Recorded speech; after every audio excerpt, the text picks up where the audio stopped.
in the debate that I think I got him on this question. The main point at which I think I defeated his argument is on the precise definition of death, because he said that death is the cessation of brain activity and therefore the beginning of life. Life meaning personhood for the human is the beginning of brain activity, which again he says between 20 and 24 weeks. Death is defined as a complete and irreversible cessation of brain activity. Sure.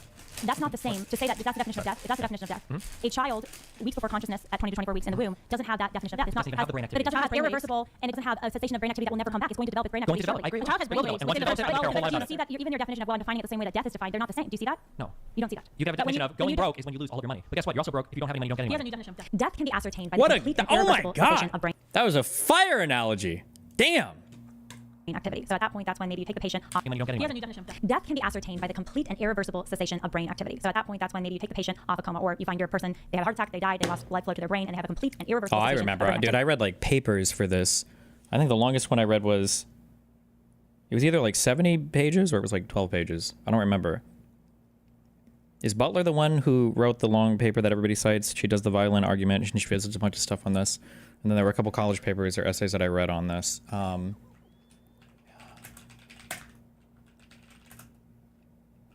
No, Thompson. It was Thompson.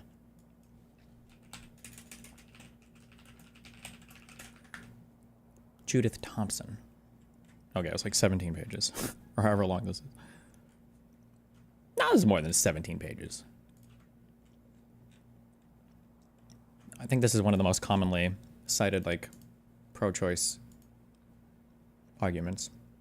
60 years old. Activity, slowly they will have organ failure, their body's going to start to decay, they are dead. So this is not everything that death is, but this is how death can be determined. So death isn't determined ethically at the lack of consciousness, because you can have complete cessation of brain activity, but it's reversible, and so you're still alive, and it would be wrong for you to be killed. So the complete and irreversible cessation of brain activity does not describe preborn children, living preborn children. Preborn children are not corpses. A 19-week-old living fetus is not a corpse. They are a 19-week-old living fetus. Now, part of the debate we got into when it is ethical to remove a patient from life support. Now, this does not mean that we should keep coma patients alive indefinitely using extraordinary medical care. The reality is that depending on resources and depending on how extreme and how long the injury is, how extreme the injury is, and how long they've been in a coma, it can be ethical to remove a patient from life support. And this was also discussed in the debate. I talked about the difference between extraordinary and ordinary medical care. But there's a huge difference between withdrawing extraordinary medical care in a severe case versus removing natural care, ordinary care, and killing somebody. So we don't think someone's going to wake up from a coma, and if our resources are limited, it can be ethical to remove somebody from life support and allow them to naturally die. The removal of extraordinary medical care can be ethical and is different from killing somebody. If they're receiving natural care, like they're receiving food and water, it would be unethical to remove food and water from a patient, especially if that's not considered extraordinary care. The reality is, withholding extraordinary and artificial medical care is not direct and intentional killing. A child who's in the womb has the right to nourishment from his or her mother, and expelling that child prematurely from that mother's womb would be direct and intentional killing of that child, because receiving nourishment from your mother is not extraordinary and artificial medical care. The second argument where I think I showed his standard doesn't work was this. For a sleeping person, when you go to sleep tonight, you have had a whole subjective experience. Right now, when you wake up, that experience will resume. But a baby has But Destiny, what if I have amnesia and I don't remember anything? I'm like a brand new first moment of consciousness human being. And during my coma, I lose all memory, I lose all sense of my personhood, and when I emerge from my coma, I am like a brand new baby. Would it have been okay during that coma to kill me? Oof, I would think a lot about that question. Right? So if a person is guaranteed to wake up from their coma, and upon waking up, they're not going to have any of their memories, they're not going to have any of their sense of their personhood or self, would it be okay to kill them? Of course not. So here's a question that I would like to ask Destiny if we were to debate again. Is there any other case where you would be okay with killing someone who is guaranteed to have future consciousness? Because of course, that's the embryo or the fetus before 20 weeks. If not, and abortion according to him is totally unique, and so it doesn't fit the question I just asked, then it sounds like Destiny is just arguing that abortion is okay because abortion is okay. All right, here's some other arguments that I would make in hindsight if I were to debate Destiny again. So there's a lot going on in our brains besides our conscious experience. Think about the reality of the subconscious. And at any given moment when we're using our brains, we're only using a very small part of our brains. So the reality is there's a lot more to our experience or our reality as human beings than whatever is happening in our consciousness. And those other parts of our brain have a big impact on who we are beyond the part of our brain that we are actively using. And get this, brain waves are detectable in a preborn child not at 20 weeks, but at 6 weeks from fertilization, incredibly early. So why do those brain waves not matter to Destiny? So all this is why you can't use level of consciousness or degree of brain development to prove personhood and to prove protection from lethal violence. I would have also distinguished between natural capacity and active capacity. This was sort of touched on in the debate, but there's never really time to flesh out the difference between these two ideas. Trent Horn also mentioned this in his response video. He used the terms natural and immediate capacity. But what's the difference? A natural capacity is something that I have because I'm going to develop it. You know, so I have a natural capacity as a human being for language, but when I'm a newborn, I don't have language yet, right? But if I have an active capacity, it means I develop that capacity and I'm using the capacity for language. Similarly, a fetus who is before 20 weeks has a natural capacity for consciousness. Given time and nourishment, they will experience consciousness, but before 20 weeks they don't, and then after 20 weeks they begin to have early stages of consciousness. A rock has neither natural or active capacity for consciousness. So if something has a natural capacity for something, then they possess it and they should be protected. There's another argument that I would have spent more time on with Destiny. So he has to clarify that it's not consciousness itself that makes personhood, but that it's the capacity for active consciousness that makes for personhood. This is an important distinction because the preborn child does have the capacity for consciousness that is. What's your answer to that argument, though, the coma thing? There's not a good answer for it, and it's always going to be an optic cell. But the reality is one thing that people don't like to consider is your memory is actually probably a pretty significant part of your identity. And if you were able to completely wipe a person's memory over and over again, I think there are legitimate arguments to whether or not you fundamentally changed the person. But we can't do this. So this is like outside of the boundaries of like what humans are ordinarily like accessing, like an experience that people are like talking about or considering. My counter argument to this is if somebody's like, well, just because you wipe somebody's memory doesn't mean they're a different person or whatever, is there's an interesting essay I read a long time ago on the idea behind, let's say you've got somebody with absolute complete like Alzheimer's disease or some sort of like amnesia. Let's say that somebody commits a double homicide. Let's say that you lock them in prison, and then let's say they develop either severe Alzheimer's disease or some kind of severe amnesia, and they don't even remember having committed the crime. Is it ethical to keep them in prison? Are you even imprisoning the same person? I think there's a huge challenge there to a person's identity.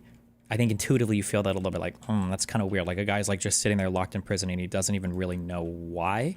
And I think that's because I think your memory has something to do with your identity in a way that is more than what we kind of, in a way that's more that we cognitively think about.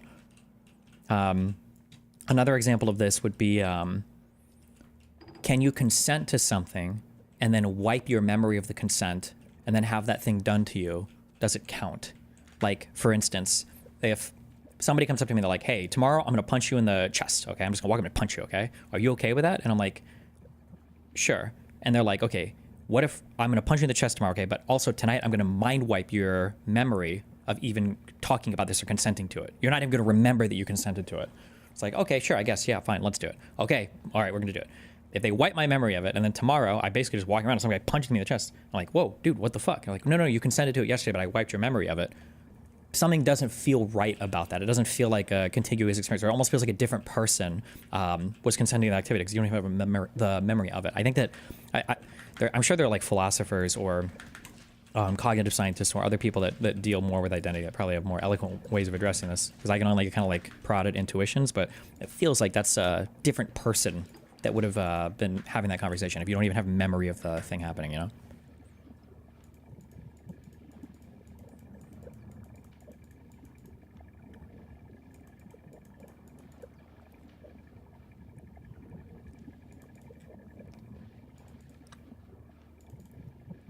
People bring up Severance, and I don't know. I haven't watched it, so. Oh, fuck. They said no debate tonight. Fuck, I feel so bad.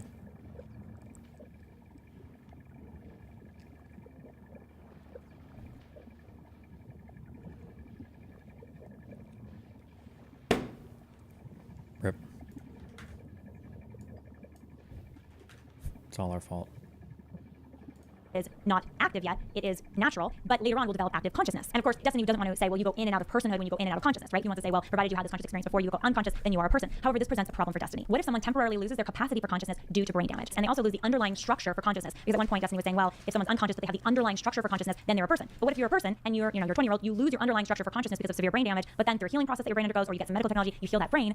Is it okay, Destiny, to kill that person when they have the severe brain damage and they lost that underlying capacity? I think the most important question here is you have to ask, is it the same person? That's the first question. So if you're able to scoop out a part of a brain that allows a person to have a conscious experience, you scoop that part of the brain out and then you put it back in, okay?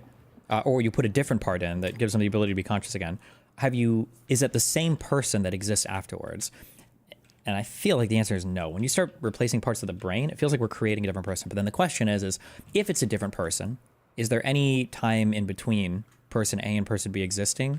Is there any time in between where, neither person is present? And then if so, obviously that would be the time where you could theoretically terminate that body or whatever. I don't want to be killing somebody, but. As you call it, for consciousness. Another point in the debate that I thought revealed the cruelty of the position of Destiny was when we discussed Baby Jackson. Baby Jackson had an extreme case of hydrocephalus, which led to him not being able to develop 80% of his brain. Doctors said that within weeks after he was developing as an embryo, his brain actually stopped developing. And yet Baby Jackson lived to be 5 years old, enjoyed the love and care of his parents, and is a beautiful human being and child that should not be killed. According to Destiny's position, it would be okay to kill Jackson at 3 years old or 4 years old because he lacks the brain capacity and is not fully a person. Okay, at another point in the debate, Destiny talks about moral intuition. He says generally we have a moral intuition for what it means to be a person. Moral intuition is simply too vague. We can't go off of our feelings to figure out whether or not it's okay to kill somebody. There has to be bright lines of morality about what is right and what is wrong. Morality is natural law, and natural law is the harmony between human nature and the external world, the natural order. It's conducive to certain universal goods, which are important for holistic human flourishing or happiness. The reality is human flourishing or happiness is actually not subjective, it is objective. Short-term pleasure can be subjective, but long-term happiness is objective. There's something that's objectively good for human beings. Abortion violates the natural law, it violates the moral order. It's a violation of human nature, and it's a violation of some of our most fundamental and basic human rights. Abortion is inherently disordered, and therefore it is wrong.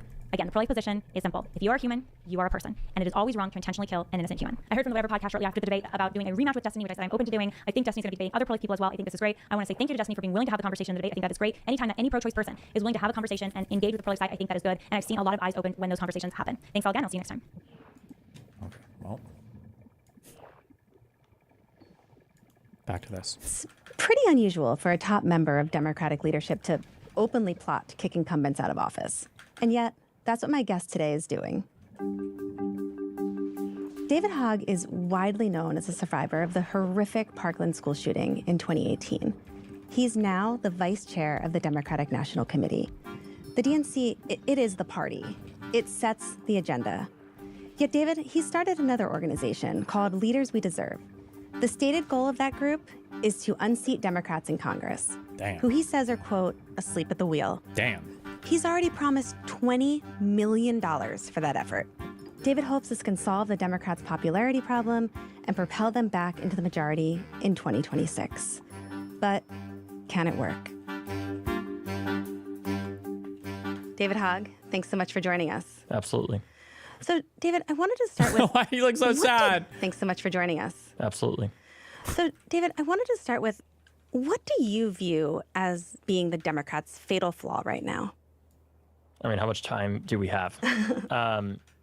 I'll just go back to last election cycle where voters told us two things predominantly. They told us that the president is too old and prices are too high. And with $2 billion behind us, we said effectively, no, he's not. Then yes, he is. And then we said, no, they aren't, right? Voters want people who are just honest with them, that say, we hear you. This is what we're doing to address those issues. They don't want to be shown a graph of the GDP and the S&P and the G7 that says, no, you don't understand. You shouldn't feel this way because this graph tells us otherwise. They want to be told what you were doing about the real challenges that they're facing. And I think, frankly, too, our party, people don't feel like we're fighting for them. So your proposed solution is to primary Democrats not in competitive districts, but in places that we know Democrats are going to win.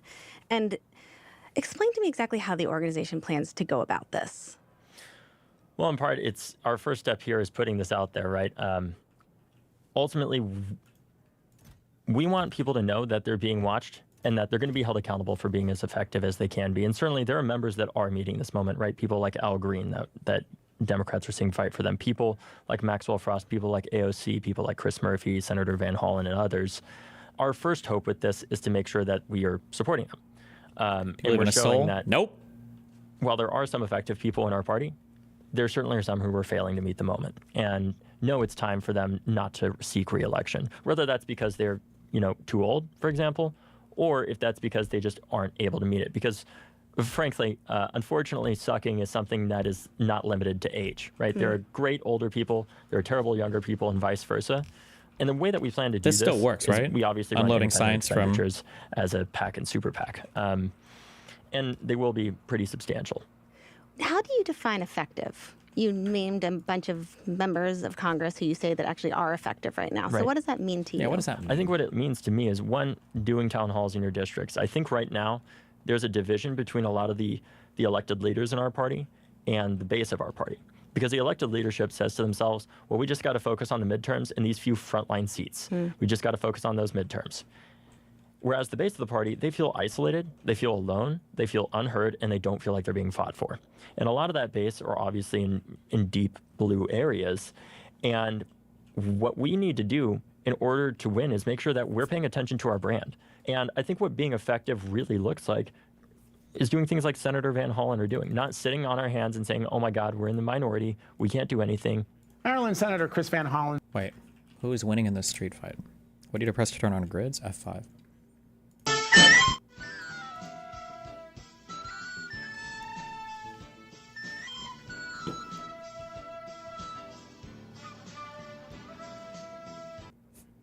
He's fighting his demons. I think the demons might be winning right now, though. Says he has met with Kilmar Abrego Garcia in El Salvador. Van Hollen pushed for the meeting after much speculation about Abrego Garcia's well-being. That meeting coming hours after the senator said he had been blocked, turned away from the mega prison where Abrego Garcia has been held. Of course, it's challenging to do a lot of things when you're in the minority. I acknowledge that. However, we're seeing people that are going out there, like Senator Van Hollen, gain an incredible amount of support. We're seeing people, even like Cory Booker, going out there and giving that speech that he had. We want to look at this live right now. This is a live look at the House floor. The New Jersey senator has officially been speaking for about 24 hours and 19 minutes straight. And of course, is that going to change everything? No, but at least we feel like we're being fought for in the first place, and we feel like we're being heard. And in this situation, I think having members face a challenge in a safe seat, there are only potential benefits that can come from that, because we're holding our members to a higher standard, we're holding our party to a higher standard, and we're embracing the true democratic values that our party is named after, right? David, my have God, the you Democrats. I just got Identified that. Democrats that you deem ineffective? Uh-oh. We have. What I will say is that what we are waiting on right now is whether or not some of them retire, obviously. In part Got because 'em. we don't want to have to primary people if it's unnecessary in the first place. What I will say is there are people that we also have identified who we will not be challenging. We will not be supporting challenges to Nancy Pelosi or Jan Schakowsky, in part because I think we do need older leaders in our party that are able to mentor the next generation. And I know I have faith in both of those people, and I also have faith in people like Jim Clyburn. I have faith in people like Steny Hoyer as well, that if the moment comes where they feel like they are not able to meet this moment anymore, that they will do the right thing and step aside and not run again. Obviously, that is up to them, but they will make that decision because they have such an incredible legacy of leadership in our party. Under Congresswoman Pelosi, we saw the first federal gun law get passed in 30 years. Obviously, that's something incredibly important to me. And also, we've seen Was that her do an Trump's, the incredible bump amount stock? of work to hold Donald Trump accountable. Or was it something different? And it gets a little complicated because we obviously support younger candidates who are running for office. Right. However, we're not here just to challenge somebody because they're above a certain age. It's not to say it's out with the old and in with the new. Good job, Trump. I would say it's more accurate to say it's out with the ineffective and in with the effective in the first place. Are you willing to say who some of those members are who you're thinking about challenging? Not currently, because I want to see if they retire over the next few months. In some of those districts, have you identified the challenger yet? Yes. Okay. I can't say more than that, but yes. And They are truly generational leaders. And I think a lot of the people who are most critical of this inside of DC in particular are losers. It's in part because they don't know who the candidates are yet. But part of the challenge of that is we want to wait to see if somebody is going to retire here in order to challenge them. But obviously there's a limit to that because our candidates are going to announce. Yeah. I believe, though, once they see some of our candidates, they're going to feel a lot better about this, because this is something that is going to be very good for the future of our party, especially some of the candidates that we have found. And what are you looking for in those candidates? Are you looking for certain policy positions? Are you looking for how effective of a communicator they are? Like, what do you want out of a challenger to an ineffective Democrat? Twitter I think engagement. The first thing is we want somebody who authentically feels like they care. What we're looking for are people that not only are prolific public communicators that can inspire the next generation to show them that the Democratic Party does have a voice for them. We're also looking for candidates who can represent, for younger people, somebody who is not owned by a corporation, who's not owned by a special interest, for example. Yeah. And that's why the candidates that we want to support will agree not to take corporate money. We want young people not to look at the Democratic and Republican parties and say, well, they're both owned by corporations. We want to show at least there is one group of them that is, one segment of them that is not. And it also comes down to also supporting, obviously, gun safety is one of those top priorities, along with major campaign finance reform, because that isn't a major part of what has caused so much of the evaporation of the American dream is the proliferation of our special interests that have eroded faith in our democracy, that have eroded faith in our political system, and culminated in the election of people like Donald Trump donor in class. the first place. Yeah. The goddamn when I think about donor this model, class. The obvious person to think about is Representative Alexandria Ocasio-Cortez, who you mentioned earlier, who obviously ran against an incumbent, an incredibly powerful Democrat in Joe Crowley, and defeated him. I mean, when you think about the perfect model for what you're doing, is she the example? Careful. I think it's hard for anybody to argue that she has not become a prolific leader Yeah. in our party and really making our base feel like they are heard, and she's leading that charge, and I'm so grateful to have her. But I think she can be one example, but it's Ooh, also she's about not yet. She can candidates be matching one. the ideologies of their districts, right? We understand that somebody who runs in New York City is not going to run the same as somebody who runs in Stevens Point, Wisconsin, for example. Those are going to be two very different candidates, and we want to pay attention to that. The most important thing though with our candidates, for me, like I said, is that that they are good on guns when they run, and they're supportive of stronger gun laws. And why is that the one combating gun violence in every? Aren't gun things like some of the most district dependent ideas? Like, aren't these some of the things that vary the hardest from place to place?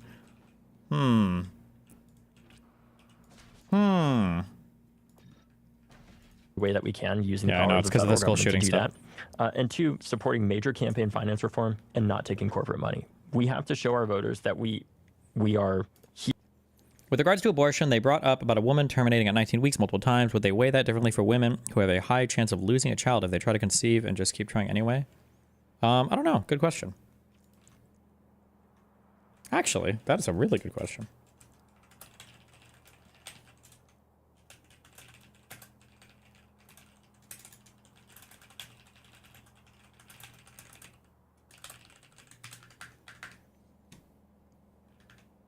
Here to fight for them and not some corporation. Yeah, I wonder for you, just thinking about AOC as an example, she hasn't done as much legislatively, but she is considered an incredibly effective communicator. Right. I mean, for you, what is kind of more important, the ability to kind of talk prolifically about passing gun legislation or actually passing gun legislation? I think we can and should do both. I think there's going to be some people that are much more active and outspoken on this that, may have a bigger public presence, but may not be, that legislatively connected inside of Congress, in part because they're not afraid to take on fights and call people out when we do need dramatic change, when kids are continuing to die in school shootings and gun violence on a daily basis. Look, I am doing this because I know the cost of our politicians not doing anywhere near enough. For me, this is much bigger than like, well, this person's been here for 30 years. For me, it's, well, what about the kid that is going to die next week in a school? This sounds really, really cold, and I don't mean it to come off this way, but sometimes people are very good activists for a particular cause because they have the personal experience and they're like an effective communicator and everything. And then those people are like uniquely suited for that brand of activism, because sometimes somebody might have the experience, they're not a great communicator, they have other issues or whatever, not everybody's a good spokesman. If you do want to be a hardcore single cause advocate and you have personal experience there, I don't know if you should be in like a leadership position like this, because that's probably going to heavily cloud your judgment. And it sounds pretty clear listening to this guy talk that this is probably a disproportionately driving action for him. And I don't know if that's the best thing in the world, but shooting. That is what I care about, right? And I don't care how many people that pisses off in this town when I know that the way that I'm going about this is not with an axe, it's with a scalpel. That's why we're trying to do this in very specifically in safer blue seats and not challenge frontline candidates. You mentioned pissing people off in this town. I wanted to read you a quote from Representative Hillary Skolton. Because some Democrats in the House are pretty angry about this. She said, this was a disappointment from leadership. I can think of a million better things to do with $20 million right now. Right. There was another Democrat who told Axios that this was, quote, counterproductive. I wonder what you say to those critics of yours in the House. What I would say to them is, one, not all this money is being spent on primaries in the first place.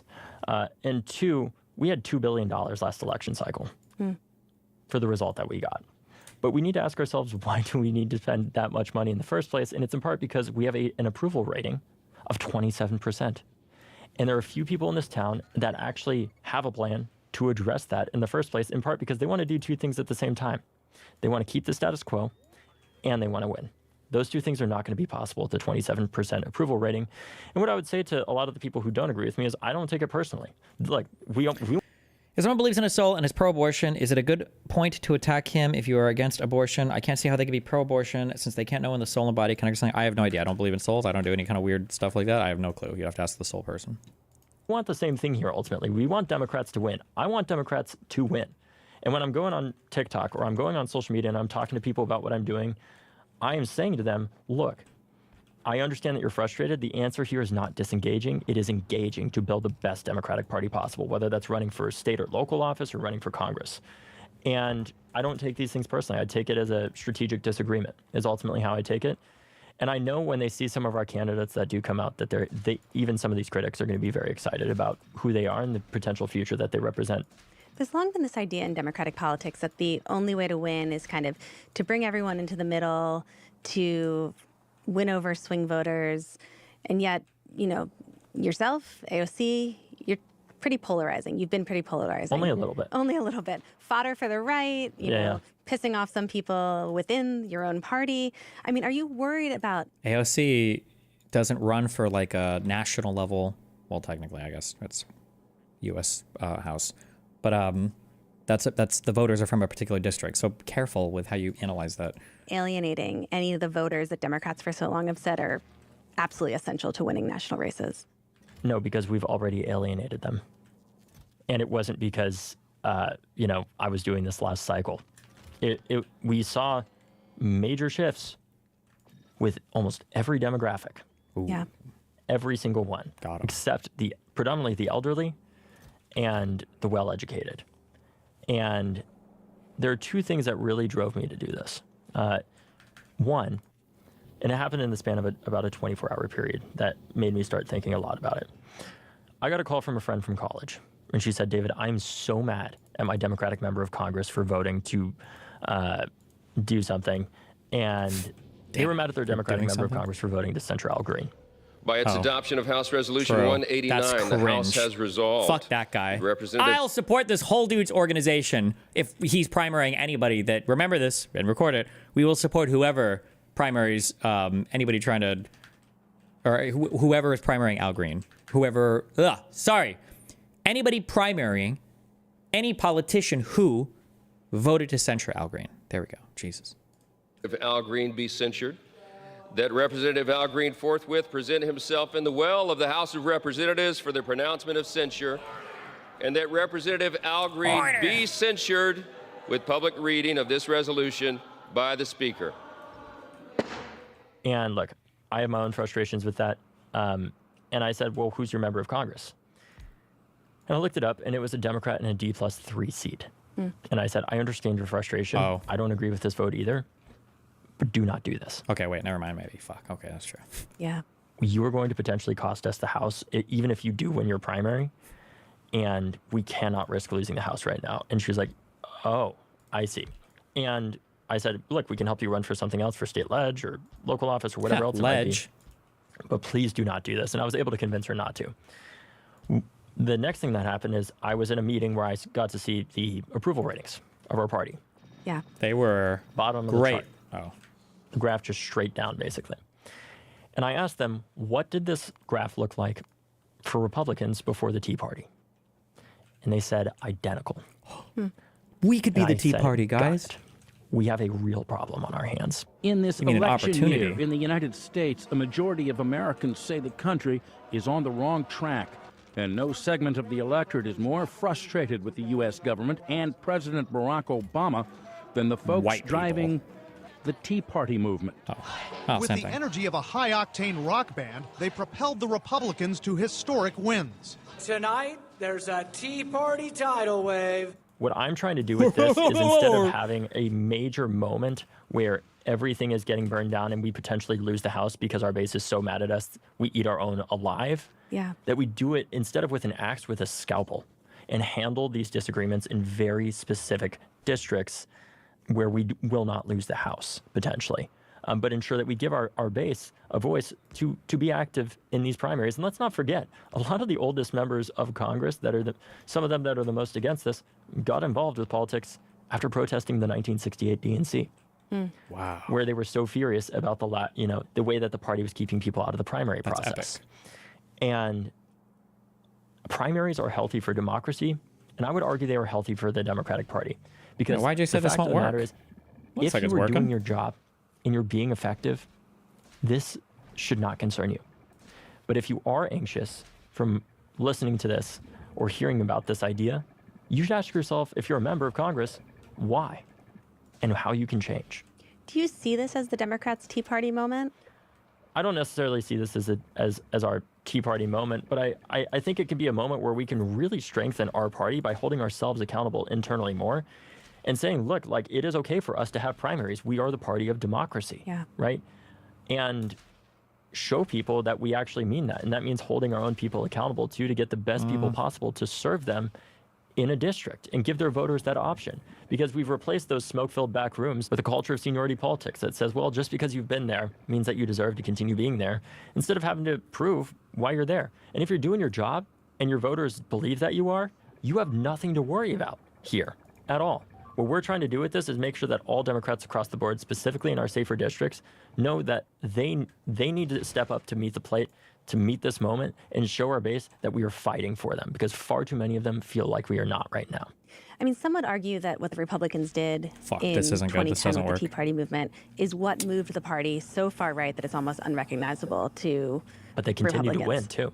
Were you surprised by Donald Trump's win in November, and also the fact that Kamala Harris so dramatically underperformed with young voters? Like, going into the election in November, was that your expectation? So I would say that like, this race was incredibly close, right? I was surprised still that Donald Trump won, in part because, you know, you just hope that he's a cringe your side wins, loser. obviously. Oh, that too. But ultimately, I wasn't surprised by the drift of young people. When I was in the National Finance Committee, literally at the DNC at the convention as one of the youngest people part of that committee, I got up and said, we have a serious issue with young men. What are we doing about this? And I got an incredible amount of pushback saying, this is a ridiculous question from other members. Wait, okay. I heard this guy say some cringe shit about gun stuff, and it sounds like he said some cringe shit about gun stuff here. But other than that, it seems like he's very, very, very on point, no? This is an issue that I brought up a ton. Bro, I cannot believe that Marianne Williamson literally played the biggest meme card in the world. When I was like, what about young white men? And she's like, oh, well, women have the same problems. Let's talk about women. Like, wait, what? In that committee, saying this is a ridiculous question. This is not something we need to focus on, and like it is idiotic, basically, of you to focus on this. I said it publicly as well, and then unfortunately, we saw one of the largest shifts of young people to the right in decades. Yeah. And we are at a crisis moment in our party where the younger segment of Gen Z is dramatically shifting to the right, and we are failing to meet this moment to show them what we are actually doing to fight for them. When a lot of those young people are the ones that have helped to decide these elections, especially younger people of color in particular. And it is an indictment of the Democratic Party that right now, we can't just say, well, the reason why our approvals are where they are is because people haven't seen what Donald Trump is going to do. We're seeing it. He is disappearing people. He is wrecking the stock market by toying with our economy with all this tariff stupidity, and our approvals are still as low as they are. Final question from my perspective. I have an audience of who are considered, I guess, like the dispossessed of the Democratic Party, so younger white men, basically. What do you think? We're women, and we're dispossessed too. Oh, I don't know. Have I seen this meme edit? I can't believe she did that so fast. Oh my God. Christ. Considered, I guess, like the dispossessed of the Democratic Party, so younger white men, basically. What do you think? We're women, and we're dispossessed too. We're Okay. We're homeless too. Sure, yeah. Do you think that there's anything in particular that the Democratic Party can do to kind of like win some of these people back? Like in particular, do you think it's just the broad message narrative? Okay. Yeah. So first of all, and you'll understand this based on everything I've said, I don't think things like, what could I do to win them back? That's the kind of language that doesn't even reside in my heart. My heart is, where have we failed them? Okay? Because if you stop failing people, they'll be yours again, right? Where have we failed men? I think we're all male, we're all female within our, psyche, etc. But I believe that economic. Final question from my perspective. I have an audience. That is an indictment of our party, and it is an indictment of not just our messaging, but more than anything, our characters. You can have the best script in the world. If you have bad actors, it doesn't matter. Well, David, I was going to ask you, because for as long as I've been covering politics, Democrats have been talking about affordable housing. They've been talking about lowering healthcare costs. I mean, what do they have to do differently? Because they are talking about all those things, but it's obviously not resonating. Well, I think what we need to do differently is get people that are on the front lines of it, right? If you've been a member of Congress for 30 years, you're making six figures, you're pretty comfortable, to be honest with you. We need the young people that know the anxiety of what it is like to go through a school shooter drill and then go to college and graduate with a lifetime of student debt. Yeah. And then go into a job market where... Motherfucker, you have not had a lifetime yet. What does that mean? My face when I'm 33, I was like, I have a lifetime of debt. Yeah, you've had like 18 years of debt, okay? What do you mean? Your life just started, bro. They are going to be faced with a job that does not pay nearly as much as they need it to in order to pay off that student debt, only to then try to get an apartment that they can't afford because there's so much price fixing going on around the country right now through these AI algorithms that different corporations are using to price fix. The AI algorithms on the cloud. Those issues. And that is why we need those more young people to be elected, not to mention the fact that we talk about diversity all the time in Congress. We don't talk about age nearly enough. Or in that AIDS. regard. If we had the same number of people in Congress that are between the ages of 25 and 30 as we do in the general population, we would have over 40 members of Congress that are under the age of 30 right now. Currently, there is one. It's Maxwell. Yeah. And that is not good for the future of our party, and let me tell you why. Why? Whether it's Lincoln, LBJ, FDR, or Joe Biden, all of them were elected before they were 30. So many of our nation's most prolific presidents and leaders became, in my opinion, as prolific as they were because they were elected when they were younger. They knew how to play the game, they knew how to get things done, and they became very good executives because of that experience. David, this is something I've been thinking about since November. I mean, who is the leader of the Democratic Party right now? Right now, I would say it is a culmination of people. I think for some people, it's AOC. I think for some people, it is people like Hakeem Jeffries. For other people, it's people like Ro Khanna and others. And frankly, that's naturally going to happen when you don't have a nominee for president. And I think that's okay, right? And I think the fact of the matter is, when we are the Democratic Party, we're going to have a litany of people that are the leaders of our party. And eventually, of course, we're going to have a nominee for president, and that will help to consolidate like that answer of who the leader is. But right now, we have a bunch of people around the country who are leaders for different constituents. And people say a lot of the time, too, that... No, they don't. Well, Democrats, we just need a more united message. We just got to be better at our messaging. Nobody says that. The reality is... Our message sucks. When you are teamed up against somebody that has a cult of personality of someone that says either you believe this or you're excommunicated and you're not part of this party anymore, our message is never going to be as united as that. And in some sense... Fucking true! Fuck, this guy has some cringe takes. Some of these takes are dead the fuck on. Yes. I think that is okay because we are not a cult. And I don't want us to be in that situation where just what one person says is what all of us have to believe. I think that is one of the strengths of the Democratic Party is we have a plethora of strategies and messages because we are not just one type of person. We are a very diverse group of people, and that's going to result in a slightly more diverse message, and that is okay. What we need to do, though, is be united in fighting back against Donald Trump in tangible... We have so many different people. Never mind. ...ways, and showing them that we are not just, as some people have advocated for, just hiding or not saying anything and just hoping that things are going to get better. When our Constitution is under attack, when the foundations of our democracy are being eroded away, and we have a president that is actively not listening to the Supreme Court and disappearing people while also crashing the stock market at the same time. And crashing out. Well, David, thank you so He much didn't for even joining say us. I crashing really out. appreciate all your thoughts and insights. Absolutely. Yikes. Bump, bump, bump, bump, bump, bump, bump, bump. Okay. I'm about to crush these labs, okay? You're about to see the craziest lab setup you've ever seen in your whole life. Ethan and Hassan break up. Real 4K. 7 days old. Does Destiny read YouTube chat? Oof, another permaban shadow. Whoosh, whoosh.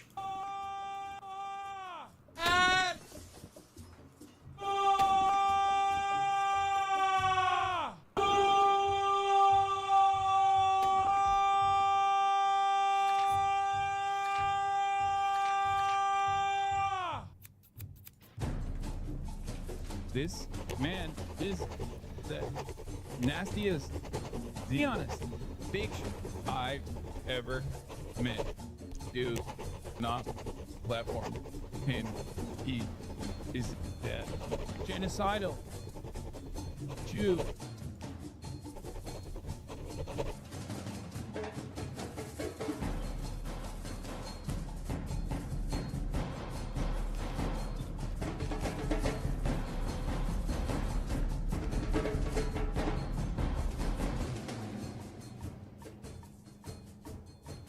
Ethan is such a hateful person. He's just so mean. Is this true? Ethan's kids got sick from eating dog shit. Good lord. What's that say? Kill a client, is that? Child killing IDF operative. Okay, Hassan. It will be alright. How could somebody be so mean? Don't worry, we're gonna get the word out. What the fuck is this? If we're going to do this, we're going to need help. And then the bandlings swarm from the rear. That's me! trapping and preventing them Okay, from the meme leaving. is based And all of a that's sudden. why it's not technically rape, just because you took your condom off. Mr. Benelli? Yes, Atlas? Wait, Atlas? Is Denims, this a DGGer? You took your Oh, condom off. shit. Mr. Benelli? Yes, Atlas? Denims, you're kicked out of DGG. All right, back to chat. And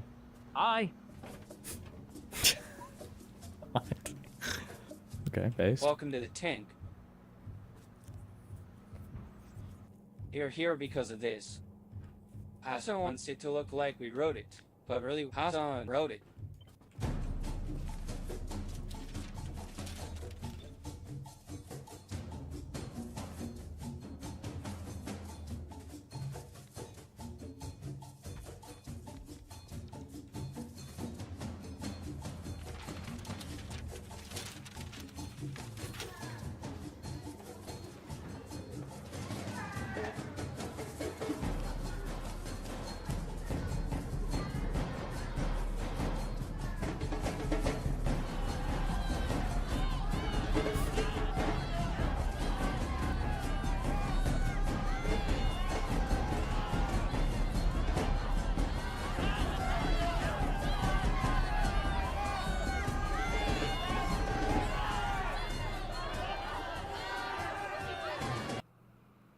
Jesus, okay. Based? That was a good meme. There's a gun YouTuber? A gun YouTuber? This is one of the most fucking... Wait, I don't remember. We watched this guy. Was he a total Trump dick suck or just not? For them, because we go out there as Democrats all the time and say democracy is the most important thing. We have to defend democracy. We fail to acknowledge that this generation, democracy is what put us through school shooter drills and school shootings. It's what's put us through the climate crisis and so much more. What we have to do is prove that democracy matters by standing up to the special interests that are killing the American dream and making our young people lose faith, not only in our party, but the future of this country. That is why we're doing. Did this fool just blame democracy for school shootings? Democracy is what put us through school shooter drills and school shootings. Say, Broham, you became vice chair of the DNC because of that same democracy. The same system you're condemning is the one that catapulted you into the spotlight, fueled by a tragedy you've been leveraging ever since. But leveraging. Let me get this straight. You're saying democracy gave us school shootings? So your solution is what? Dismantling democracy to save democracy? What we have to do is prove that democracy matters by standing up to the special interests that are killing the American dream. You mean like the special interest group you founded called March for Our Lives? The one literally designed to chip away at the Second Amendment under the guise of saving lives? Damn, this guy has more guns than you? Okay, true. Shit. I need to get that MPX. You don't get to wrap yourself in the flag of democracy while setting fire to the Constitution. That's not being a patriot. That's being a parasite. But here's the kicker. We're not a fucking democracy. We're a constitutional republic. Oh my God.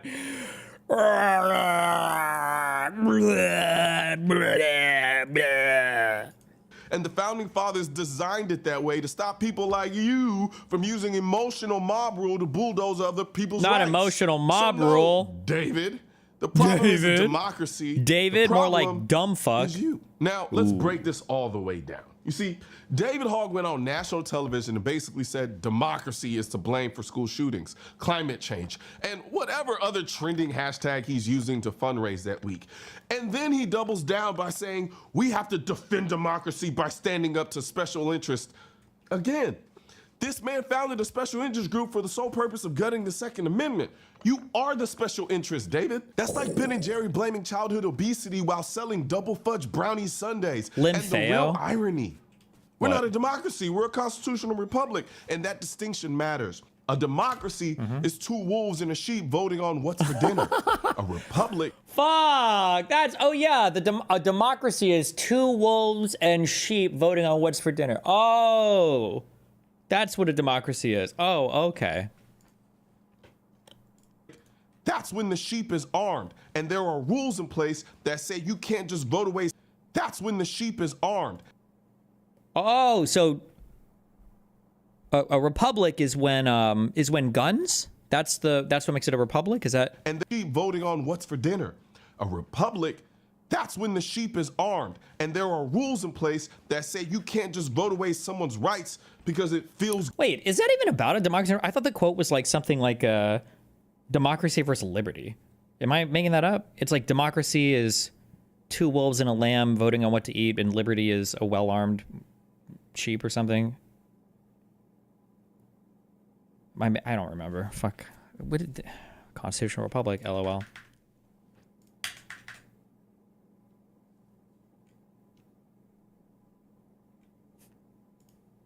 Good in the moment. And David Hogg, Harvard grad that he is, either doesn't know that or he doesn't care, because what he's pushing for isn't democracy, it's emotional tyranny. Democracy is what put us through school shooter drills and school shootings. Let me translate that for you. I want to change the rules because I don't like the outcome. By the way, hey, dipshit, that's literally what our system is you can change the rules if you don't like how they're going. That's kind of the whole fucking point of a constitutional republic, is that you can change the fucking rules. We have a constitution with an amendment process. You know what that sounds like? That sounds like a kid rage quitting a video game because he keeps losing. And trust me, I've been there. But this ain't Call of Duty. You don't get to unplug the Constitution just because you can't win by the rules. And this is where I have to get real. School shootings don't happen because of democracy. They happen because of cultural decay of accountability, because of mental health neglect, and yes, because of people who think the answer is infringing on rights instead of fixing the actual problem. People like you, David. People who want to be famous more than they want to be free. You built your entire public persona on a tragedy you didn't even take a moment to step away from. You just climbed on and never looked back. Now, even if I give you the benefit of the doubt, even if what you meant to say was that young people have lost faith in democracy because it hasn't solved gun violence, climate change, or the price of oat milk at Whole Foods, the solution still isn't to blow up the system. You don't fix a broken window by burning the house down. The founding fathers understood this.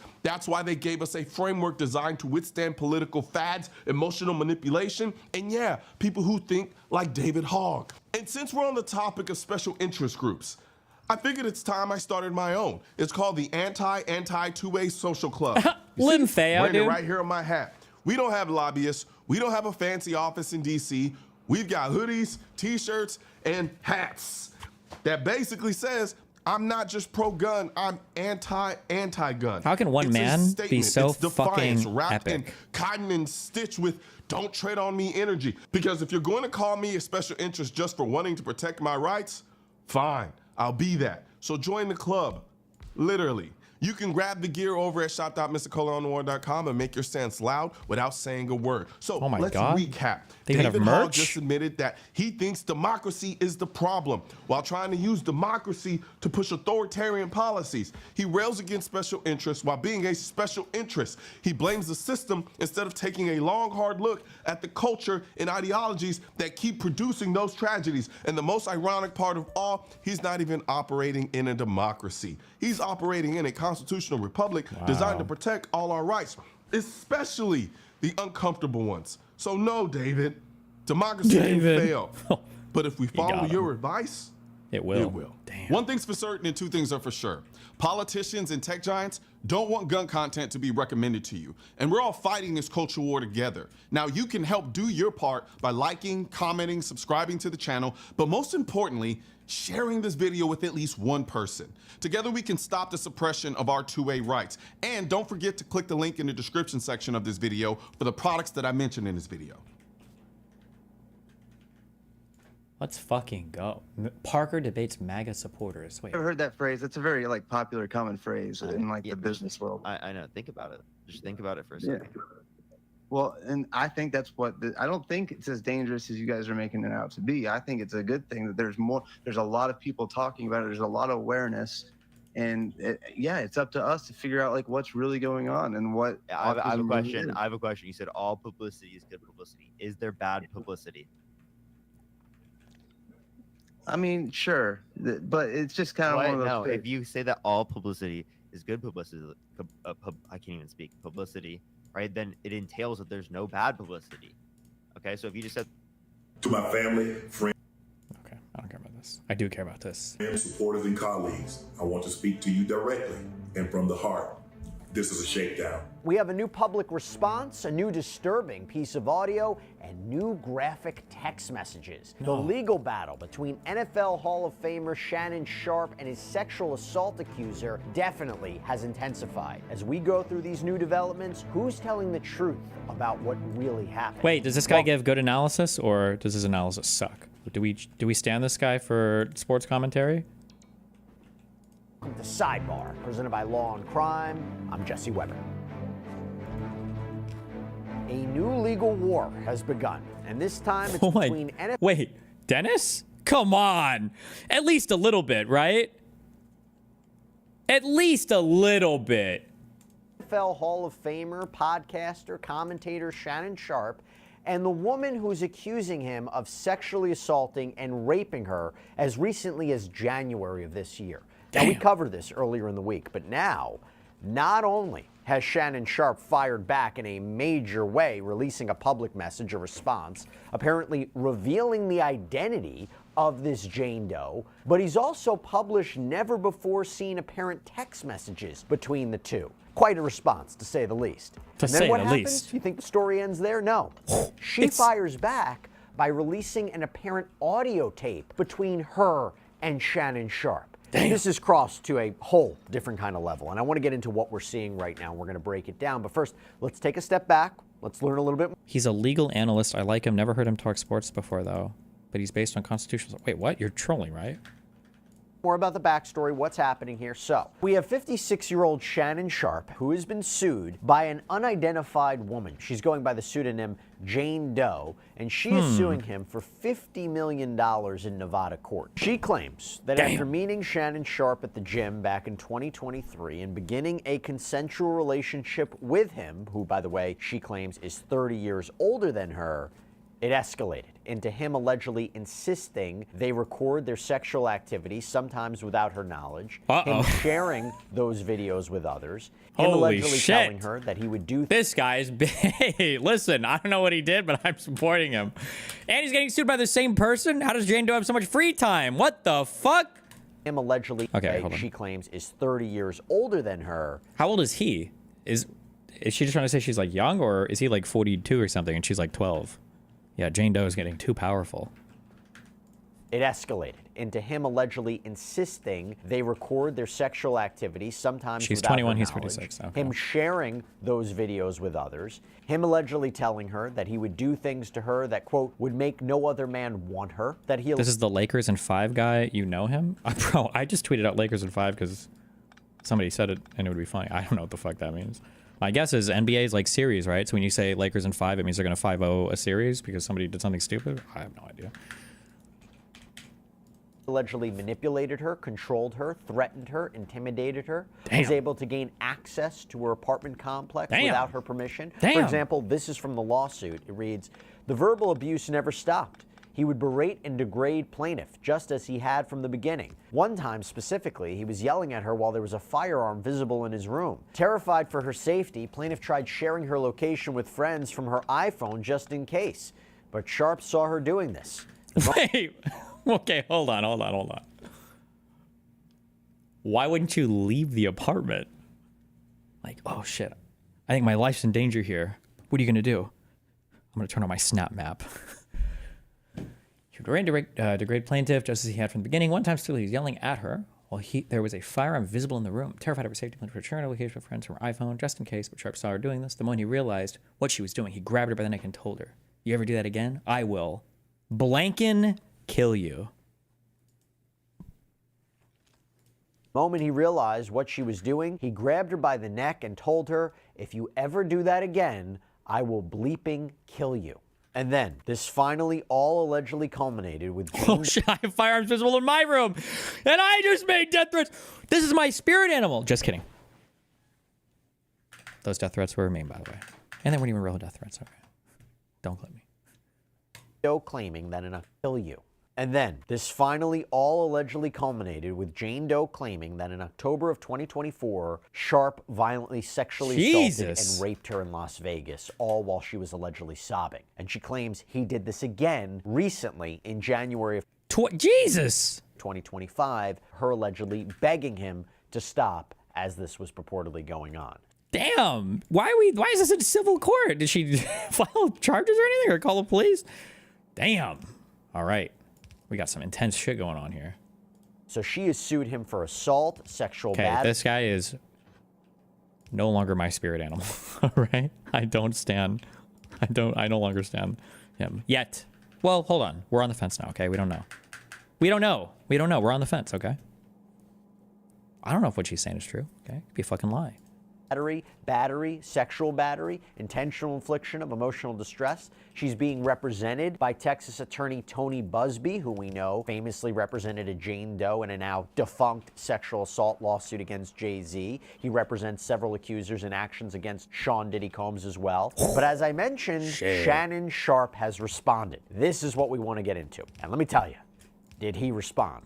A lot of money at stake in this case, right? And talking money, actually, how about getting money back? Let me tell you about Upside. Upside is fantastic. Okay. It is a free app that gets you cash back when you buy daily essentials. I pump my gas, I can use Upside. I go out to lunch at Chipotle, I can use Upside. Maybe I get something at 7-Eleven, I can use Upside. That's crazy. Why not get cash back when I do all these things, right? Damn. And yes, this is actual real cash back. It's money Real that appears cash? in the Upside app that you transfer right into your bank account. So once you have the free Upside app, you claim an offer for whatever you're buying on Upside. You pay as usual using a debit or credit card. You follow the steps on the app, you get paid. To find out how much you could earn, click the link in the description to download Upside or scan the QR code on screen. But make sure to use our promo code SIDEBAR because you get an extra 25 cents back on every gallon. Let's go. 25 cents back? First, we have this statement from him on his Instagram where he says that he's going to be open, transparent, defend himself because this isn't right. And he says that this whole thing is being orchestrated by Tony Busby. Tony Busby targets black men, and I believe he's going to release a 30-second clip of a sex tape that tries to make me look guilty and play into every stereotype you could possibly imagine. That video should actually be 10 minutes or so. Hey, Tony, instead of releasing your edit, put the whole video out. Wait, did the lawyer really publish the video? Can somebody link me the complaint real quick? I'm just curious what she's suing for. Did you see this? Elon Musk heard screen. We're past politics, okay? We're on a rape review right now. I don't have it, or I would myself. You know what happened, and you're trying to manipulate the media. And he goes on to say that the encounter in question took place during the day at the invitation of Jane Doe, says that this was all a deliberate setup by her. He also, by the way, revealed her first name and apparently her name that she purportedly uses on OnlyFans. We're not going to reveal those names here. We're not going to do that. But he does go on to say, quote, "My career is all about real talk and honesty. I know my family and fans know exactly what this is about, and I'm going to be out there telling you whatever I need to say, just like I always do." And we also got a statement from his attorney, Lonnie J. Davis, and that reads, "Mr. Sharpe categorically denies all allegations of coercion or misconduct, especially the gross lie of rape, and will not submit to what he sees as an egregious attempt at blackmail. He stands firmly by the truth and is prepared to fight these false claims vigorously in court." And Davis has also commented about that apparent tape that was seemingly referenced by Sharpe because he accuses Jane Doe of providing a, quote, secretly recorded and heavily edited video to them that purports to be a non-consensual encounter of some kind. But Davis claimed that Jane Doe, quote, has refused to provide a copy of the full unedited version of the recording to Mr. Sharpe's legal team.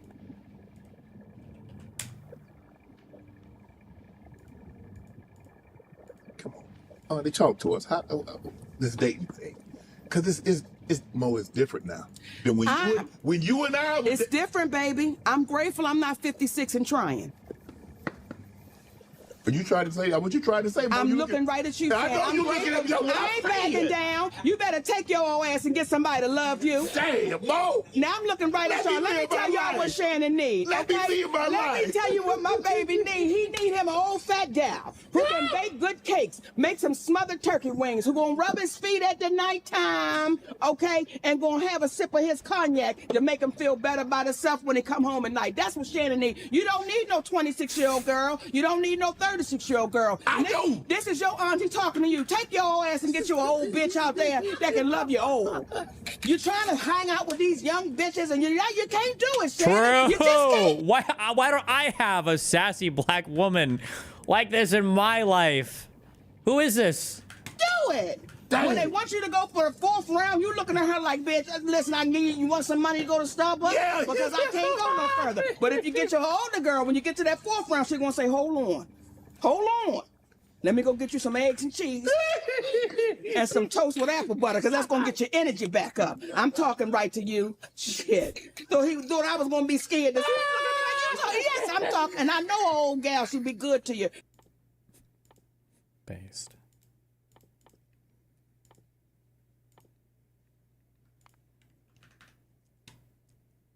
He did an erection enhancer sponsorship when the IG Live sex tape incident happened. Jesus.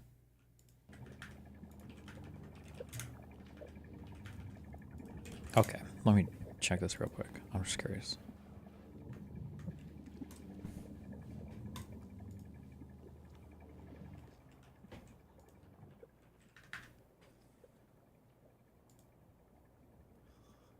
In the 8th Judicial District Court of the state of Nevada, in and for the county of Clark. Does this mean it was filed as in federal court for Nevada, or does anybody know? If it says district court, I don't know if district court always implies. Okay, what do we got? Introduction. A woman can say yes to consensual sexual relations with a man 99 times, but when she says no even once, that no means no. Defendant Shannon Sharp, a man who is accustomed to getting what he wants, completely fails to understand this basic concept. Damn, okay. After many months of manipulating and controlling plaintiff, a woman more than 30 years younger than he, and repeatedly threatening to brutally choke and violently slap her, Sharp refused to accept the answer no and raped plaintiff, despite her sobbing and repeated screams of no. Damn. When was this filed? 4/20. Blaze it! Blaze it up! This was filed 5 days ago. Okay. 4 days ago. Whew.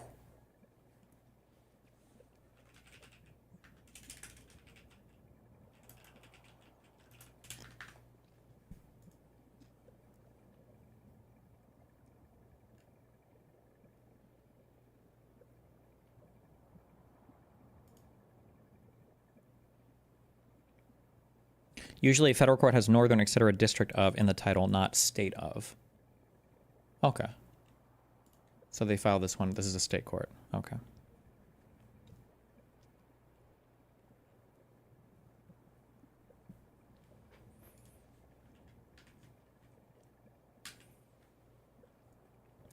Defendant Shannon Sharp is a 56-year-old former NFL superstar. Wait, let me just make sure this is going back and forth. And then we'll read it. Fuck it. Why not, bro? Wait. Did I make all the...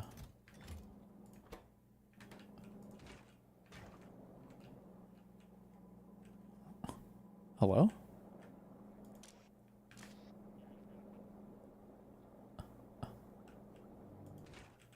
Oh, wait. No. Oh, I'm actually fucking retarded. Unironically, I talked to Big Ack. He's live and covering this. And this same lawyer is suing him too. Oh, shit. No, I don't want to get on this dude's fucking radar. Fuck. I like being sued by the penny lawyers, okay? It's all fun and games until the big boys get involved. Fuck that. Wait, there's no way 2 arms. This doesn't make sense. Wait, fuck me. I'm being retarded. Hold on. Boom, boom, boom, boom, boom, boom, boom, and then doom, doom, and then Boom, boom. Just like that. Wait. There we go. Nah, wait. I like the better before. Hold on. Oh. And then...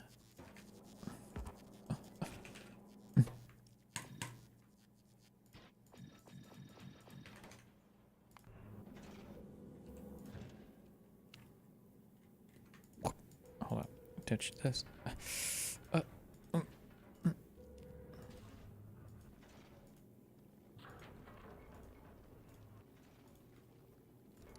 All right. Let's fucking go. Let's go. Defendant Shannon Sharp is a 56-year-old former NFL superstar. 3443. Conspiracy confirmed. What is this? Video unavailable. Way to go, dipshit. He claims to be one of the most successful sports media personalities in the country. Plaintiff is a young woman in her early 20s. In 2020, that means 24. Just kidding. In 2023, Plaintiff was working out at a gym in Los Angeles, California, when Sharp approached her for the first time. It was an equinox. Previously, Doe had noticed Sharp watching her during her workouts. At this time, Doe was just 19 years old, freshly 19.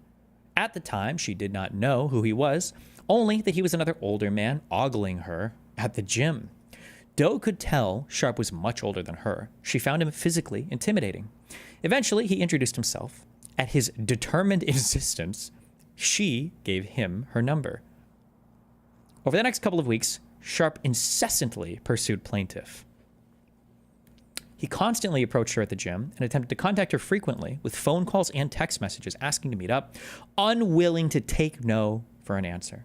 Eventually, Plaintiff gave in and agreed to meet with Sharp outside of the gym. However, before doing so, Sharp demanded that Doe sign a non-disclosure agreement or NDA. This is based, okay? Fuck. I'm working on this, okay? Don't worry. Something Plaintiff found a bit concerning. She wondered why Sharp was so insistent on her signing an NDA. She refused. Despite his repeated efforts to get her to sign, she refused time and again. Eventually, he dropped the issue and invited her to his house. What followed was the beginning of a rocky, consensual relationship that lasted nearly 2 years. The relationship was very unequal. Sharp was more than 30 years older, is considerably wealthier, is physically much larger, and exponentially stronger. Sharp is famous and has power. Plaintiff and Sharp saw each other on his terms and on his schedule as often as 4 times a week. Over time, Plaintiff began to see Sharp's true nature. She found him to be dishonest about his whereabouts. He would lie about seeing other women, while insisting to her that she and he were exclusive. He often manipulated her, at times being sweet and loving to get what he wanted, and at other times, blah, blah, again, I don't need to do something.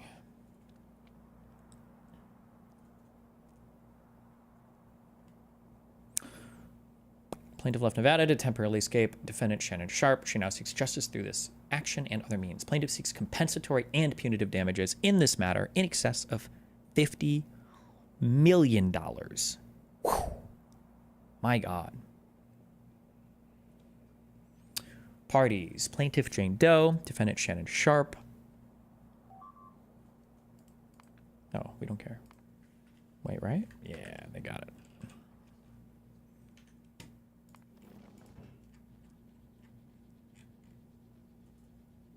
This will come back. Okay. Okay, we got this jurisdiction. Relief requested is in the minimum jurisdictional limits of this court pursuant to Nevada law. Venue proper is Clark County, Nevada. Factual allegations. Defendant Shannon Sharp.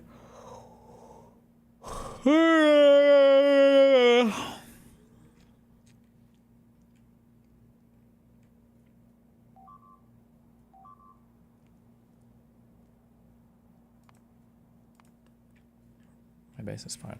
We don't care. Let's see.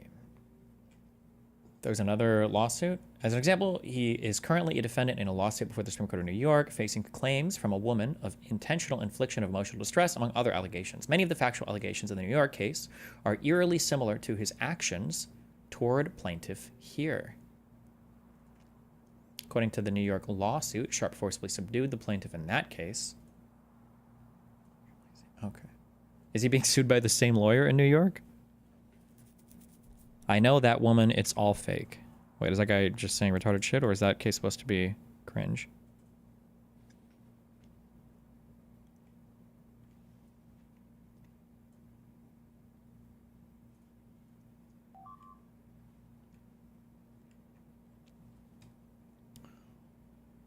That's why he skipped the manipulation. Oh, good one. Dipshit. Okay.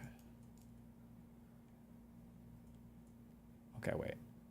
Live stream himself on accident having sex with a woman. Oh no. To live stream himself, he would have to deliberately swipe right on Instagram to activate the live feed. Sharp claims it was accidental. However, discreetly recording sex without his partner's knowledge is something he is known to do. He did so with the plaintiff herein. Uh-oh. Plaintiff discovered that Sharp had been secretly recording their sexual encounters without her consent.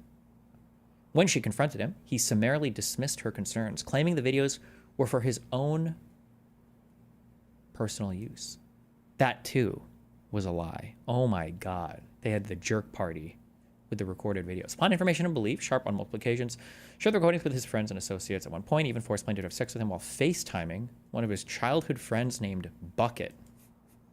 Whenever Plaintiff would get up the courage to object to Sharp's outrageous conduct, which was not often, he would aggressively and angrily put her back in her place.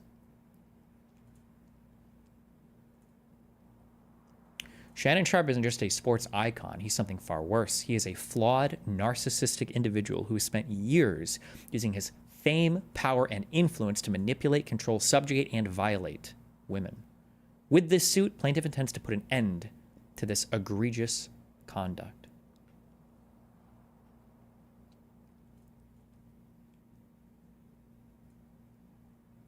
She found Sharp standing inches behind her. Oh my God. Plaintiff at the time had just turned 20 years old, freshly 20. You got a payment from the Mossad and kick shot. Wait, what? Wait, was there a sub or something that I missed?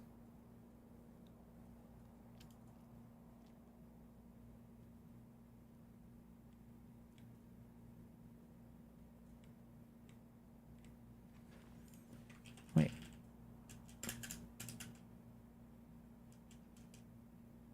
$5 gifted. Well, thank you. Wait, I feel like this didn't show up for me. Oh, 25 gifted subs. Thank you, Thiologist.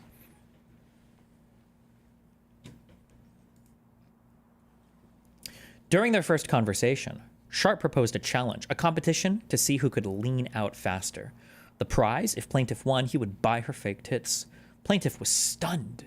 The implication that she needed or wanted such a thing was wildly inappropriate. Hearing it from a stranger more than 30 years her senior made it even more disturbing. Damn.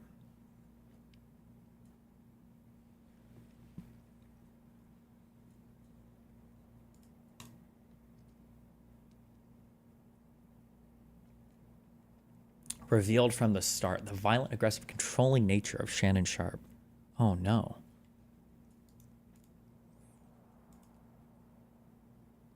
When Plaintiff arrived, the first night Plaintiff went to Sharp's house, the experience was unlike anything she has dealt with before. Disturbing, unsettling, and, given his subsequent conduct, very illuminating. When Plaintiff arrived at his house, Sharp opened the door to his Beverly Glen mansion without a word. No greeting, no acknowledgement, no small talk. Without so much as looking at Plaintiff, he simply turned away from her after opening the door and walked upstairs. Plaintiff hesitated, but followed, as she did not know what else to do or where else to go. Oh no, the classic walk away bait. It's like a dog. You start running away and they have to follow you. Is a possible reason why the accusers aren't going to the police is because criminal court has a higher burden of proof? Yeah, you can sue for whatever the fuck you want. Who knows how real or true any of this is, but you can always sue for whatever you want.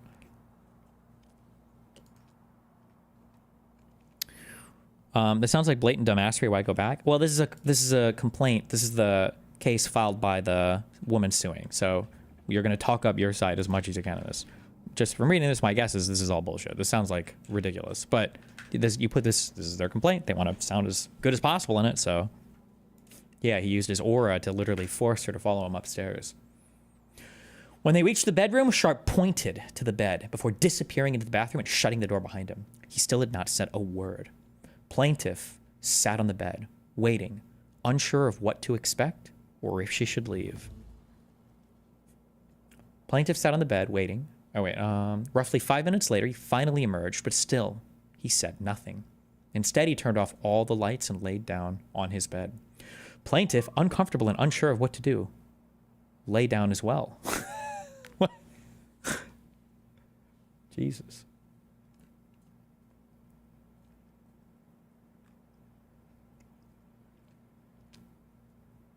I knew from the first time I saw you that I was going to fuck you. Doe and Sharp then engaged in oral sex. As they did so, Doe at some point realized Sharp was using his phone. He was apparently recording her. I thought he turned off all the lights. Ooh, stealth, the night recording. Maybe he's got NVG lenses. Plaintiff could see that he was trying to be discreet, but it was obvious what he was doing. She said nothing, scared to confront him for what he might do. Or say, when it ended, he rolled over and went to sleep. At some point during the night, Sharp woke up, grabbed Plaintiff by her vagina, and began having sex with her.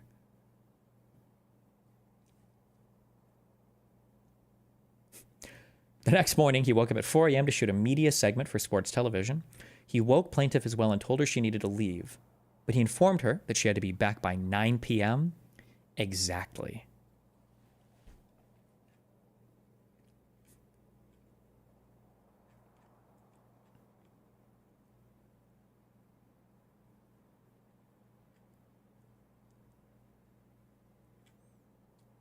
Sit the fuck down or I'm going to kill you. Damn.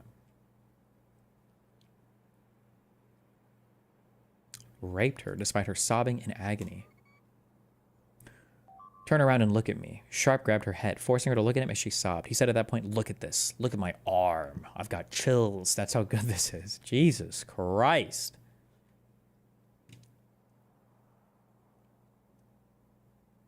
Jesus Christ. We're really... First claim for relief. Assault, sexual assault, battery, and sexual battery. Is there really a civil cause of action for this type of stuff? Can you just put whatever? Intentional infliction of emotional distress. Aware of this one. And a demand for jury trial. Oh, they didn't even load them up. Just those two.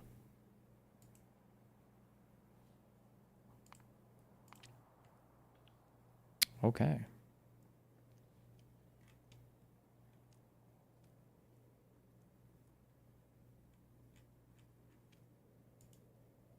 God damn. All right, well.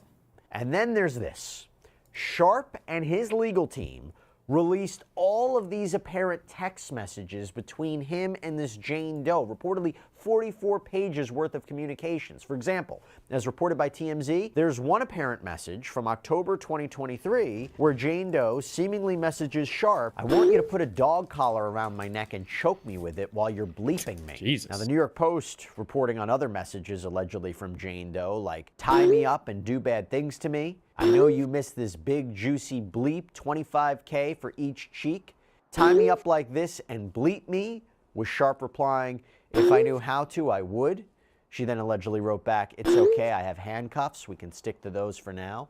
Jane Doe also allegedly writing, I want like some hardcore BDSM action though, and feeling kind of freaky lately. And then you have this apparent message from March 14th, 2024. I want to be abused, daddy. And then another message from last year where she apparently wrote him, I've always wanted a black baby. Now, Lonnie Davis commented that, quote, the evidence paints a clear picture. This was a consensual adult relationship that included role-playing, sexual language, and fantasy scenarios. So what happens then? Again, this is not the end of the story. Jane Doe ends up releasing an audio tape seemingly between her and Sharp. And I'm going to explain part of what is heard on this tape. We can't play it for legal reasons, but here is part of the exchange, and this part is key. Again, this is from the audio tape. Jane Doe says, don't manipulate me. Sharp replies, if you say that word one more time, I'm going to choke the bleep out of you next time I see you. Jane Doe pauses, takes a minute, and says, well, I don't want to be choked. And Sharp replies, yes, you do. I don't think you have a choice in the matter. Now, to be clear, this tape may only be a portion of the entire conversation and audio, but this appears to be a portion nonetheless. Jane Doe's attorney, again, Tony Busby, described this audio as, quote, the contents of this clip are certainly not sexual. They are not playful. They are instead disturbing, aggressive, and dangerous. This audio paints a very clear picture of how Sharp treated Jane Doe, leading her to escape from him by leaving Nevada and blocking all contact with him. And he added that they released this audio in response to Sharp's lawyer, Lonnie Davis, trying to discredit Jane Doe by releasing all of these alleged texts, which, by the way, Busby says are basically irrelevant because they're all before the alleged assault.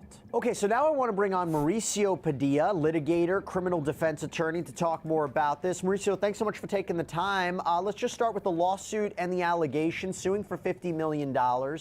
Very graphic details about these multiple alleged sexual assaults and rapes. Your take just on the initial lawsuit and allegations.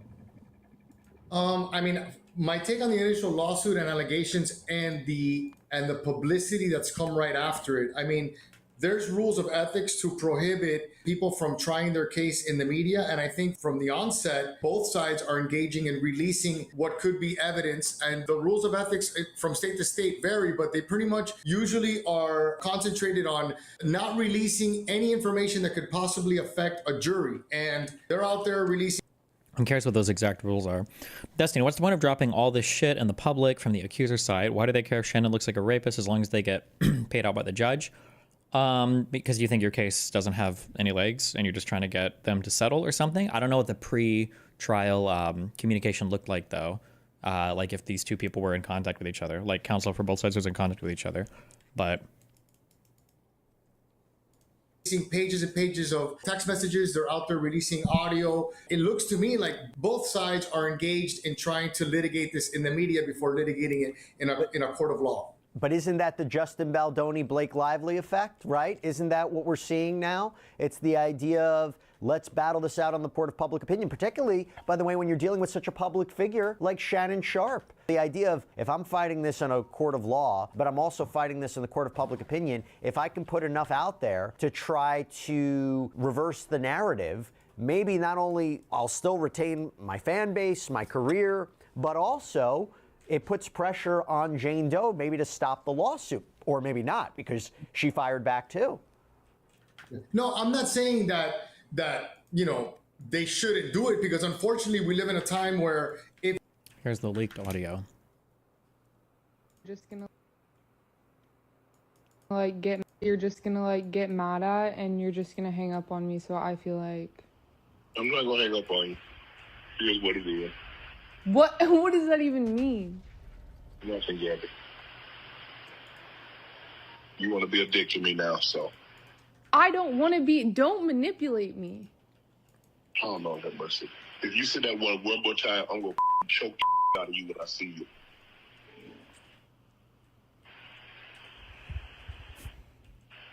Nice.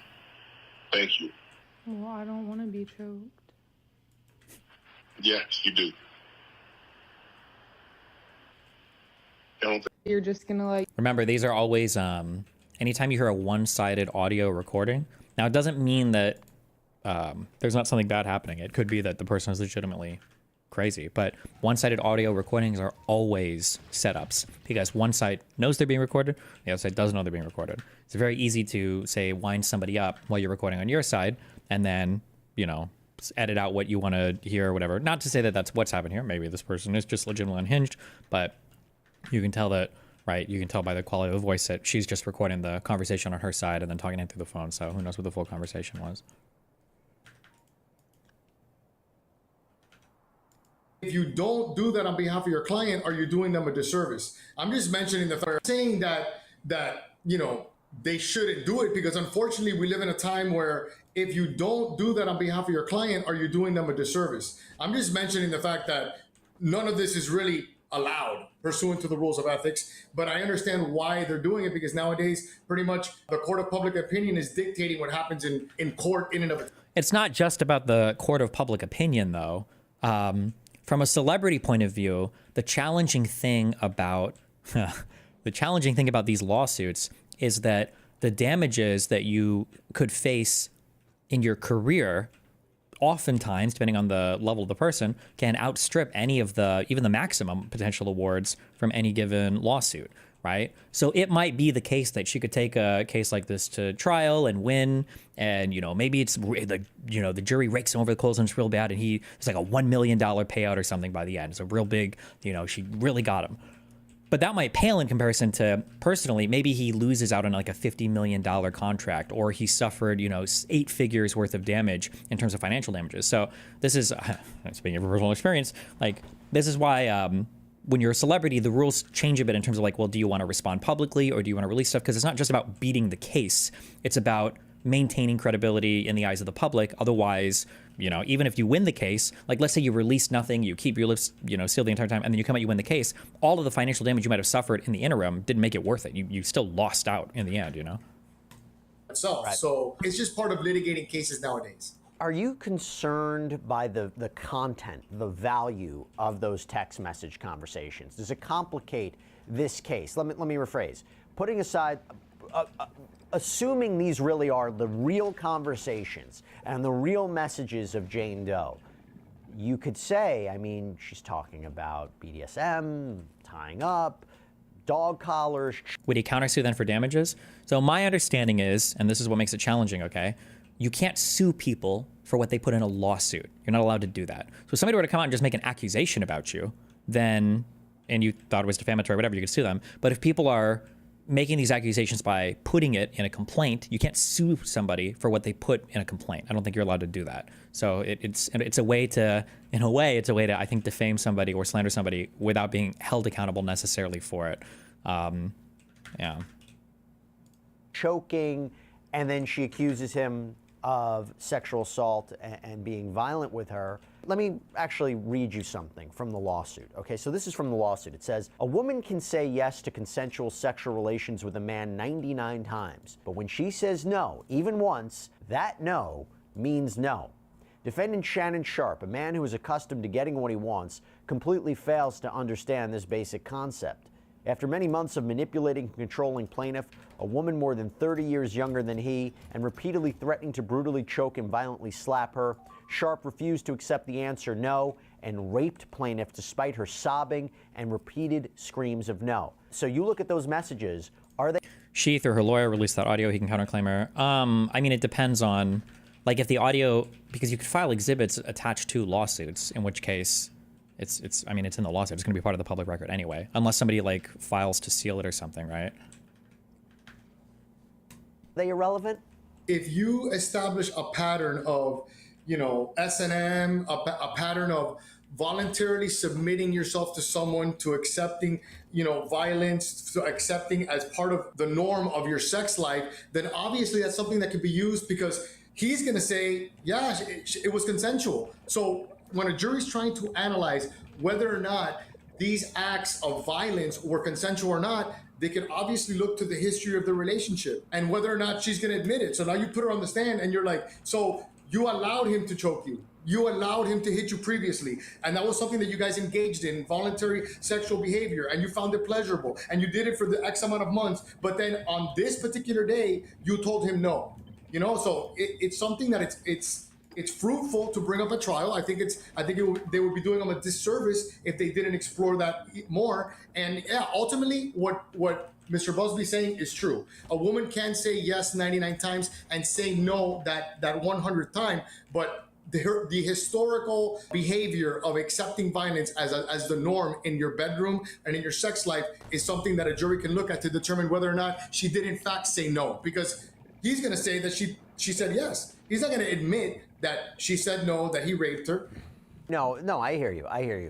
And I knew that he was going to get on the defensive. If you believe his side, right, that he's completely innocent, you get hit with this lawsuit, right? You want to defend yourself immediately. He goes out, he puts out this message on Instagram. Do you think he was advised by his lawyer to do so? Let's start there. And B, purportedly outing her, naming her name.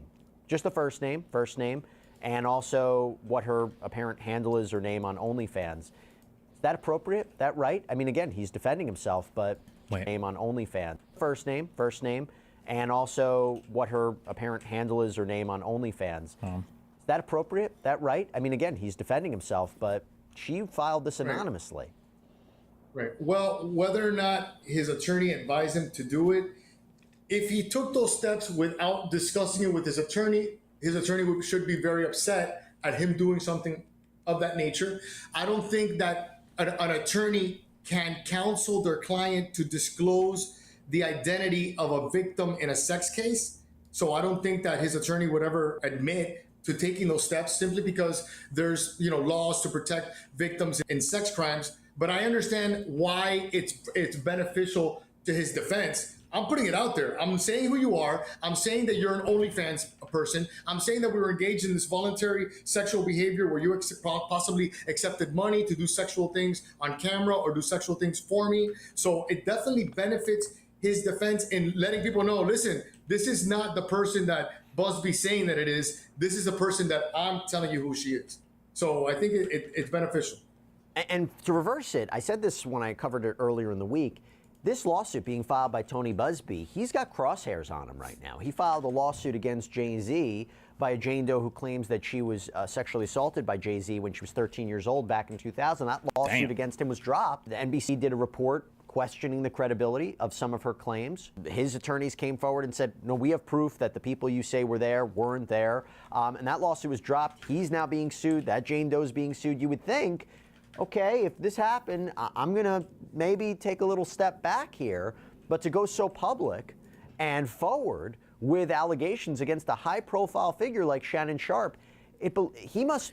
Do you think that her not going to the police since she claims that he raped her back in January is not helping her case? I don't think it helps, but she's just she's trying to get a settlement basically, right?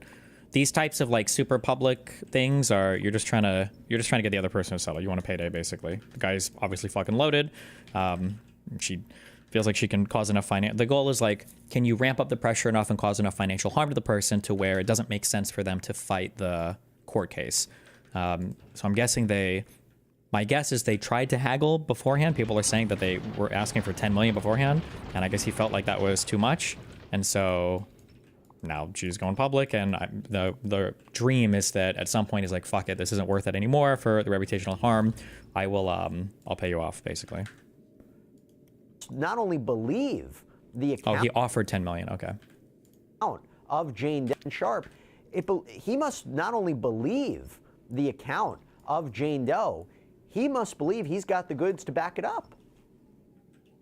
Definitely. And listen, when you're an attorney, you have wiggle room in the sense that if you have a client that's telling you what their version, you have to act reasonably, and you can't just believe someone that you may have knowledge that she suffers from psychiatric conditions, but you have a lot of leeway. Like, you have a client that's telling you, you're allowed to believe your client and you're allowed to litigate on their behalf. And obviously there's rules in place for a lawyer not to pipe or a complete myth and sue people without a basis. But, when you do have a client that's telling you what occurred, I think he has a lot of leeway in the way that he acts, simply because he has a client that's telling him, and he's allowed to believe that client. Now, there's limits, and apparently, regarding the Jay-Z, confronted with evidence that he couldn't refute regarding the lack of liability, then he dropped the lawsuit. If he's defending his own lawsuit, that's separate from this one. So I don't see why a guy like Busby would change his MO, so to speak. And This guy, my guess too, because of the way these lawsuits are working, this guy probably gets paid on some kind of contingency as well. So whatever the Jane Doe can get as part of the settlement, he gets probably a fat cut of that. So I think that's why these people are usually so aggressive and go around seeing who they can sue for what. And retreat, because at the end of the day, he's making money. He's making money. He's trying to make money, and he's got insurance to defend him of lawsuits. So I don't see why he would change. Now I want to move on to the audio tape. This audio tape that was apparently released by Jane Doe's side. Now, again, this might only be a portion of the conversation, but it is a portion of this conversation, and it's important. You'll have Tony Busby saying this is nothing fun about this. There's nothing sexual about this. This is disturbing. This is him threatening to choke her and saying she's not going to have a choice. Whereas I imagine you're going to hear Shannon Sharpe say, there's more to context to the conversation. Look at what our relationship was like. But this was another move in this chess game, releasing this audio tape. What's your take on it? Well, listen, an audio tape like that is damning, just because if you're a man and you're talking like that to a woman, even if your defense is, you have to look at the totality of the circumstances. You have to look at the relationship that we had where she was voluntarily submissive to me. And then I was, in a position where we would obtain sexual pleasure from me being a dominant figure. That has to be his defense. But a lot of people would reject that right off the bat. Like, that's something that a lot of people are not going to stomach, are not going to understand. And he definitely has his work cut out in trying to explain to the viewing public why that type of language to a woman is appropriate. It has to be, his defense has to be that you're only looking at a small piece, but if you look at the entire relationship, that's how we would do it, and that's because she was submissive to me. People are going to reject that. Now, I will tell you this. As this came out, I said to myself, how did they release those messages so quickly? They must have had it ready, right? You can't just have those messages. And I said to myself, did they know this was coming? Well, what do I come to find out? According to NBC, Lonnie Davis, again representing Shannon Sharpe, has confirmed that Sharpe apparently made a financial offer to this Jane Doe to try to settle this case before she filed it. In fact, while it seems he first said that it was tens of millions of dollars, then clarified and said it was at least $10 million. So the idea that if that's true, they tried to get to settle it, and then she files, and now they have their messages ready, what does that tell you?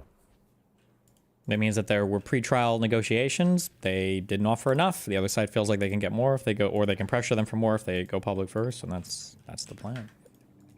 Listen, I think that's part of what Busby has been doing historically. Like, they approach you and they tell you, listen, we have this. Let me know if you want to resolve this previously. I think if anybody looks at, like, the P. Diddy didn't do it, right? And then they filed against him and he settled the case in a day. We see the value of resolving cases. So I think it's on par with how Busby has been litigating his prior cases to give them an opportunity. When you look at it, yeah, settlement negotiations are usually privileged. If someone hears that he offered $10 million, what is a normal person going to think? He's guilty of something. Because people don't just, even if you're rich, don't go out there throwing around tens million or millions of dollars to resolve cases when they're innocent. People are gonna associate that offer of settlement, which they probably shouldn't, but they will. They're gonna associate that offer of settlement with guilt. At the time, yeah, pre-trial. I don't know if a jury's allowed to consider that. This is what they offered pre-trial. That this is what they like. If both sides have counsel and they're engaged in these negotiations, I'm not sure if that's something you're allowed to consider. I don't think so, but would you ever settle your case? Fuck no. Absolutely not. In this recording, I haven't seen Shannon Sharpe file a countersuit of any kind, but talk to me if this works. Could he countersue for defamation, or is there a litigation privilege, right? You're allowed to make claims against somebody. You're shielded away from every time anybody sues anybody, the other side will say it's not true. You can't just turn around and say it's defamation, right? I mean, could he sue for defamation? Right. Well, the two huge problems here is that, well, three huge problems. One is usually you just don't have a great case. I don't think in general judges like to see you suing somebody for suing you, unless it's like really bad faith, like bad faith enough for the other judge or the other attorney to get sanctioned. So, one, I think that's probably not the best idea. Two, it can end up making you look a lot less sympathetic towards a potential future jury or publicly, like, oh, the woman that's accusing him of sexual assault or rape is now he's suing her too. 1, 2, 3, and there was a third one. Oh, and third, he might just not have a good cause of action. So it might be like it just might be a bad countersuit. And so now you're spending even more money filing a countersuit that you don't even have a great, chance of winning. And then plus the other two negatives, just like not, yeah. A jury can't consider settlements. They just said it's confidential. Well, settlements between counsel.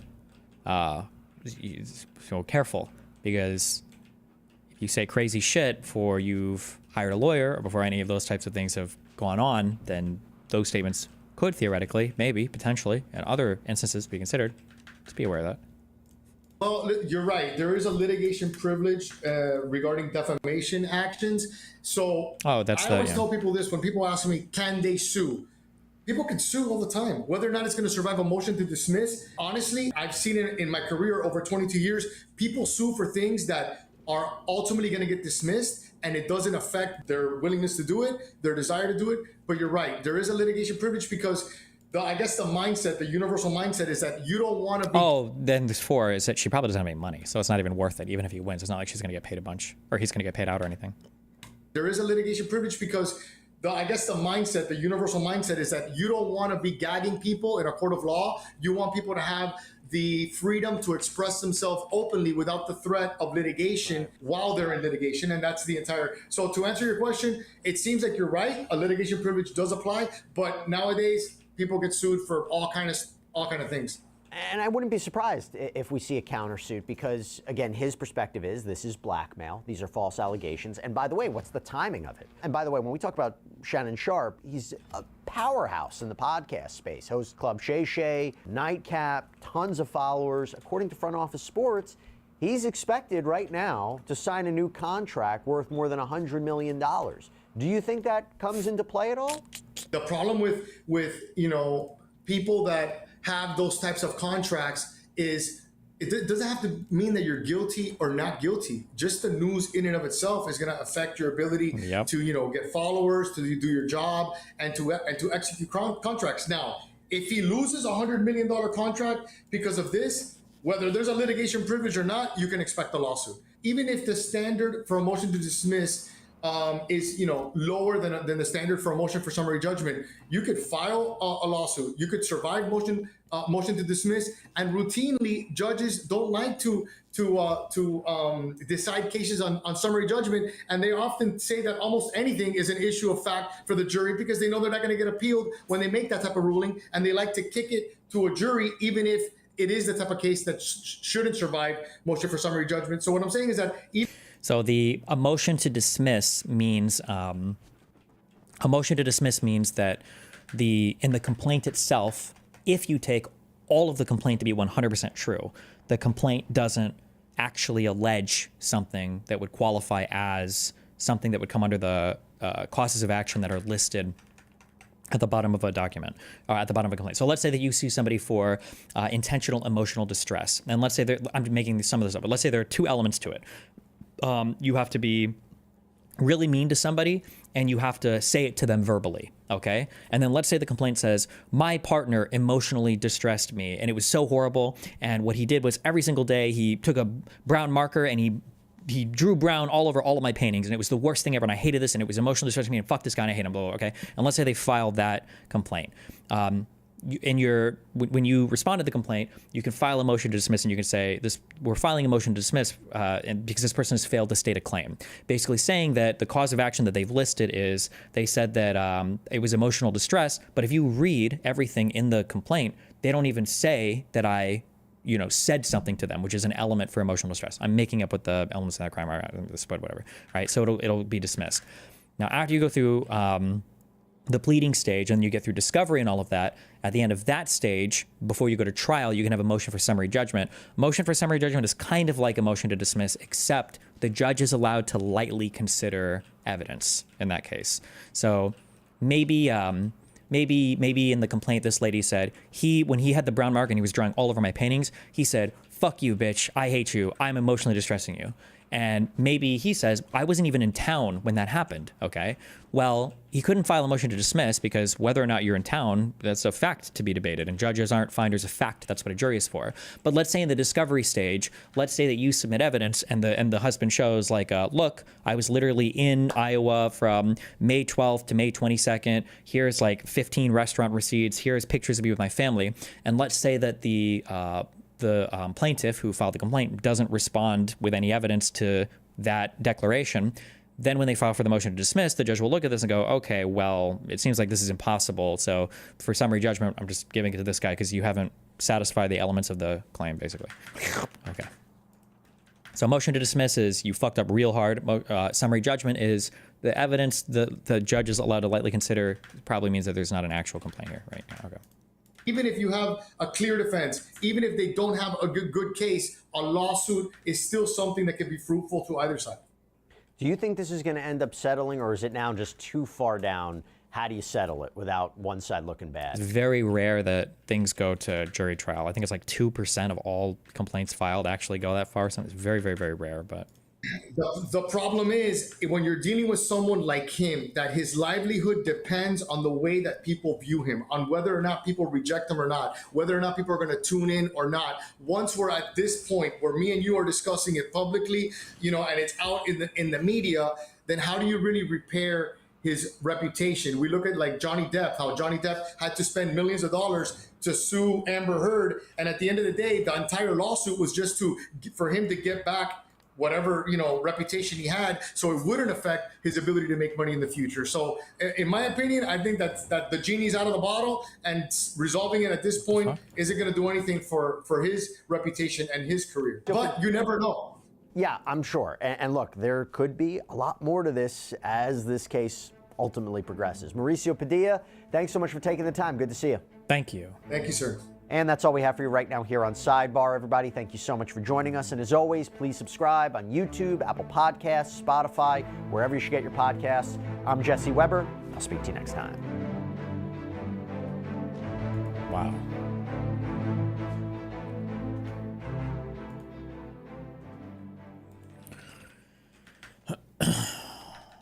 Ababa and Preach covered this apparently as well.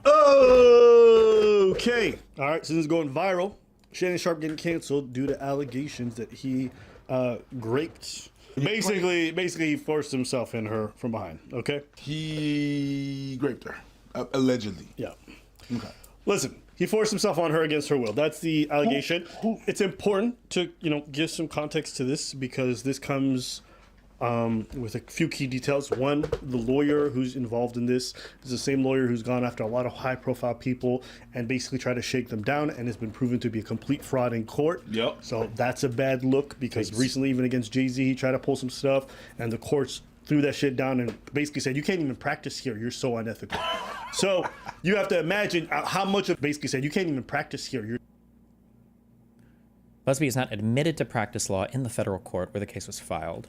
I could be wrong on this. So generally you need to take the bar in states where you want to practice.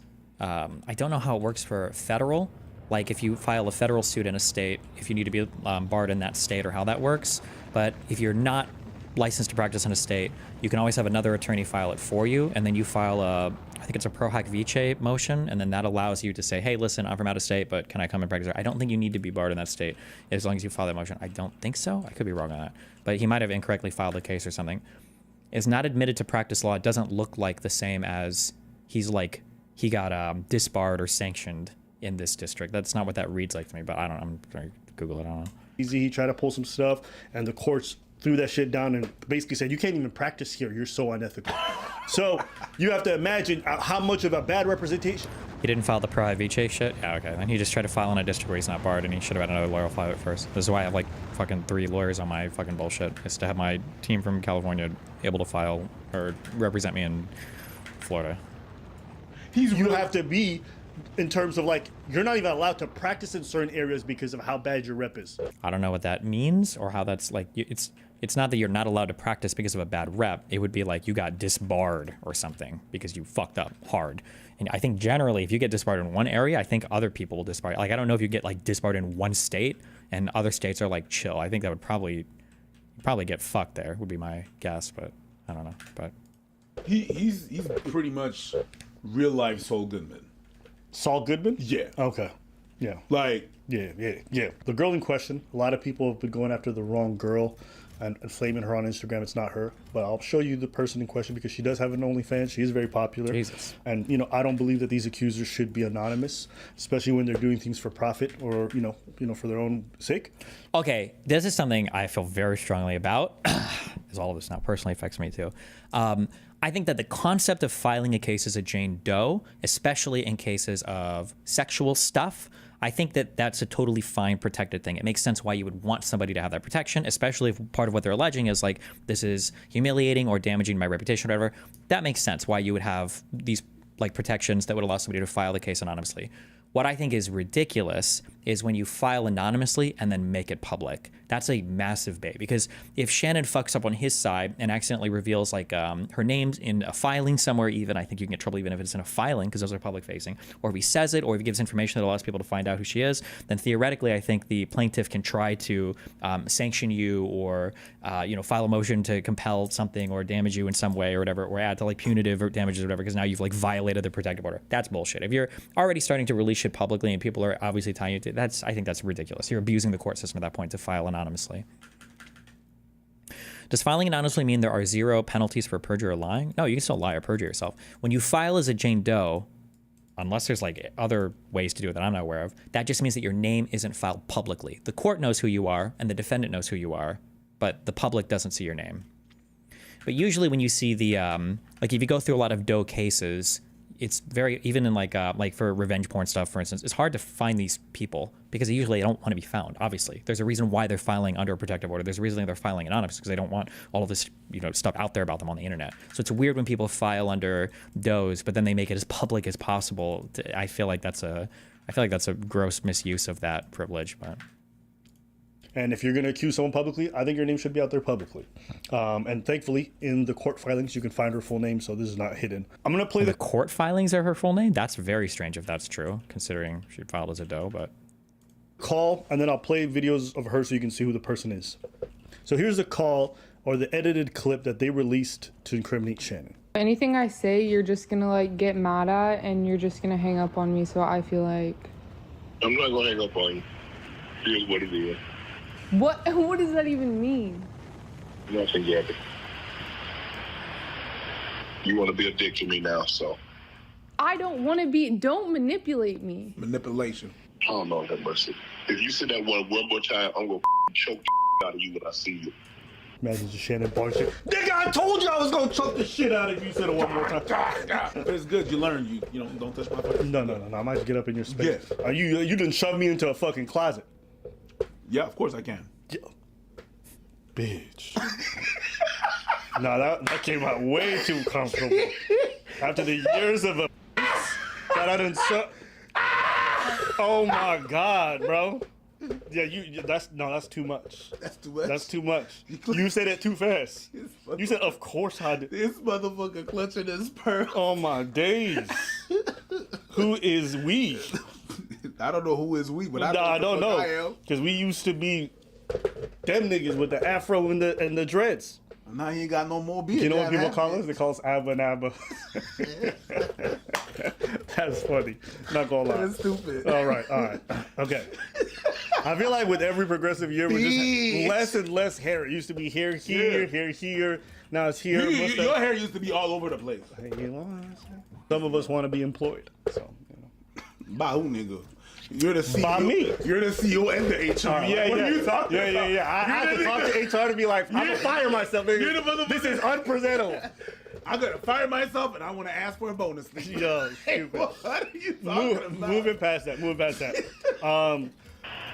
Thank you. Well, I don't want to be choked.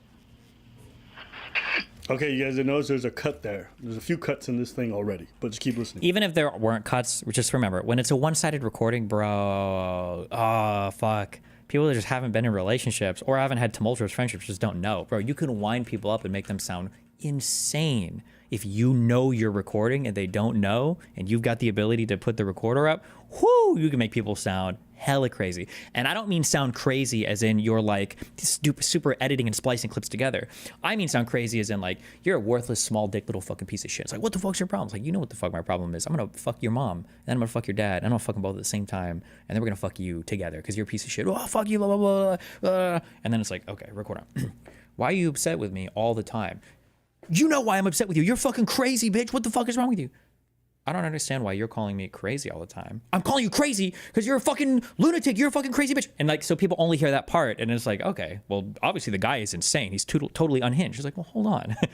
I don't know what came first. I don't know what came before in this phone call, why this dude is so fucking mad. He could be evil and it could be genuinely fucked up. But also, this person knows that they're recording. They know they're going to release it publicly because why the fuck else, would you be recording a conversation on the phone like this otherwise, unless you were going to fucking release it somewhere, right? So I think that that's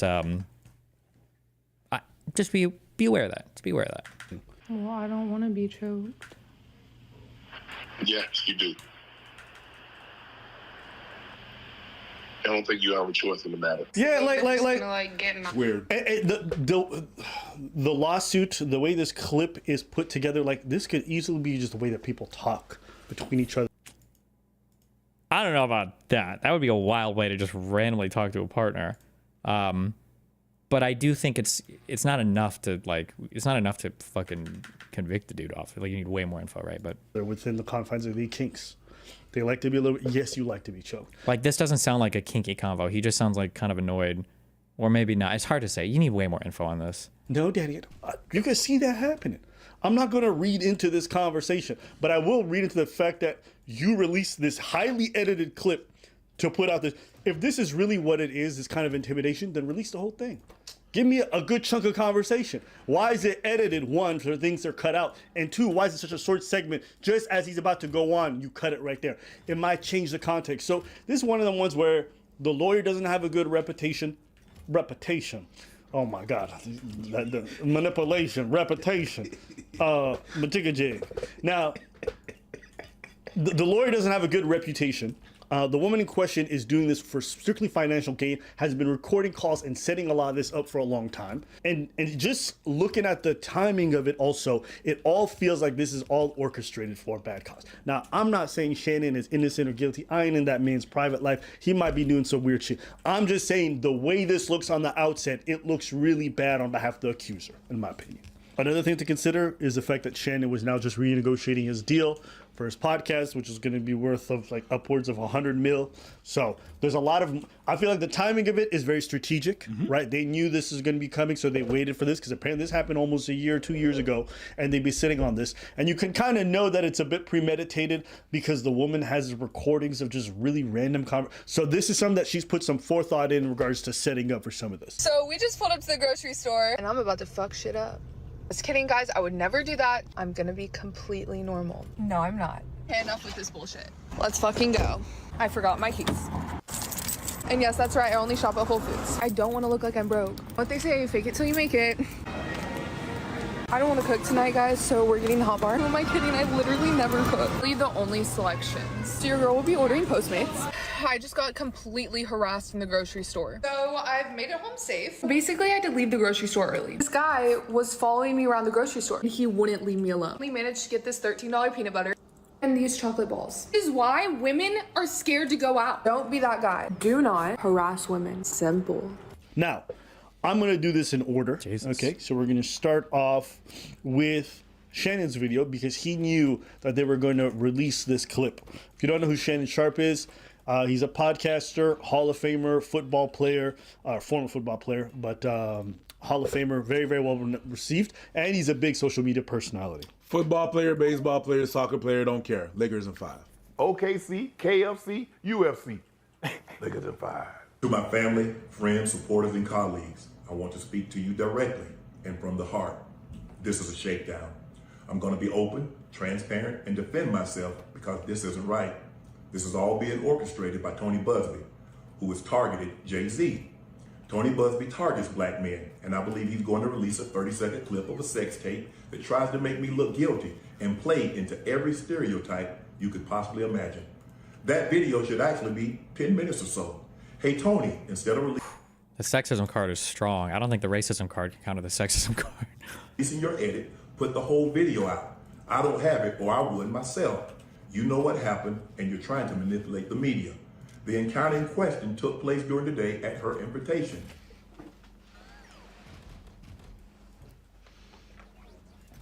Manipulation. Oh, manipulation. Manipulation. And now that appears to be a deliberate setup, coordinated by Gabby, also known as Carly on OnlyFans. Gabby and Tony Busby want $50 million.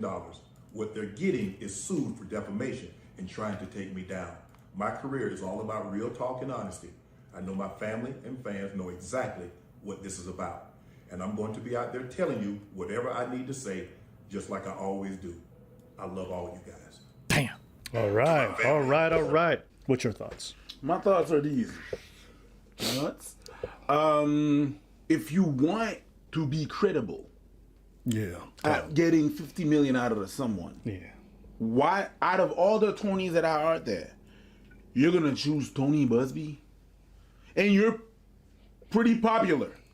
You got money. You got money. You got the money to have someone that actually is gonna have a little bit more reputation. I don't get this. Someone that's gonna be able to do the job. Someone that we're not gonna look at funny. Even if you're gonna tell me, even if you tell me that. Oh, wait, who is he criticizing? Wait, I'm so confused. Hold on.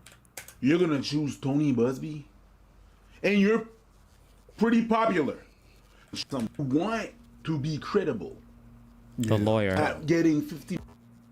Oh, I mean, if he specializes in these types of cases, then this is the lawyer you're going to want. Whether or not you seem credible or whatever, it doesn't matter. It matters how good you are at trying the case. It matters how good you are putting it together, I guess, and like what your track record is. I don't know what kind of settlements this guy has taken down from other people before, though, so who knows? 50 million out of someone. Yeah. Why, out of all the Tonys that are out there, you're gonna choose Tony Busby? And you're pretty popular. You got money. You got money. You got the money to have someone that actually is gonna have a little bit more reputation. You know, someone that's gonna be able to do the job. Someone that's that we're not gonna look at funny. Even if you're gonna tell me, even if you tell me that, well, maybe she employed his services before we heard about the Jay-Z thing. Even after, you could drop it with one person and proceed with someone else, but it was too time consuming, and you wanted to be on time with. The point is, Busby is a total hack, but I don't know if we know that, right? Like, from what they're saying here, apparently this guy's lost some cases publicly, but it might be that privately, maybe he has gotten people to pay out pretty significantly, and he does have that reputation that he can talk about with potential clients. Maybe, I don't know. I have no idea. The negotiation. So before this lawsuit came about, of course, you wanna do a settlement, right? It's the set. You have to be in time for the settlement before he gets, so he could like hush it up and be like, yeah, you know what, I'm gonna pay you, and then we can move on. It looks weird. On the other hand, even though it is completely legal, a 54-year-old getting involved with a 19-year-old, I'm not with it. She's apparently, in the picture I saw, she would have been, in 2023, she would have been 20. And still, it's weird to me, but not illegal. But I'm like, ooh, 1921, man. You know what I mean? You know what? It's okay. Like, there's two conversations, right? Like, here you have this OnlyFans girl, very much like about her money, whatever it is, and she's not even half your age. She's closer to 1/3 your age than she is to half. Mm-hmm. I just think a lot of rich people, especially athletes and entertainers, move in a really stupid way. And you wonder why so many of these rich guys prefer just getting escorts. It's because of stuff like this. Yes. Like, if you can't control your dick, then just pay for the shit. Stop trying to do these weird fucking relationships with girls like 1/3 your age. You don't think? I wonder if escorts ever sue people on shit like this, who have no vested interest in your well-being. Why? Because you're just there to fuck them and disappear. So of course they're gonna try, a lot of them gonna try to get their get back. Stay away from that shit. You have too much to lose. You're too easy of a target, and a lot of you got fucking weird proclivities where you say freaky shit to people. It's like you guys are just asking to be set up. So I don't know. I feel like I've seen this story so many times to just look at them and not think you didn't even try to protect yourself a little bit, not even a little bit, not even keep like records of stuff. Like, I don't know. It's a bit tough for me seeing grown men who are old enough to have great grandkids still sitting here fucking with girls who didn't even finish college. It's just odd. Is it illegal? No, obviously not. Listen, this lady, I don't think it's credible. I think this is probably going to severely Oh, he said, is impact it Shannon, illegal? unfortunately. There's just no way around it because it's a very public thing. But yeah, guys, you especially if your net worth looks anything like his and you're this much of a public figure. Apparently he met this girl at the gym and he was going after her and then pushed for it. And then the real red flag where he really fucked up is, now this is just what she alleges in the complaint though, so maybe there's something else is her refusing to sign the NDA. That should have been the red flag that he needed to stay away. All the age shit and everything actually doesn't fucking matter, because women that are crazy when they're 25, 90% of them are still crazy when they're 30, and 90% of those are still crazy when they're 35, and 85% of those are still crazy when they're 40.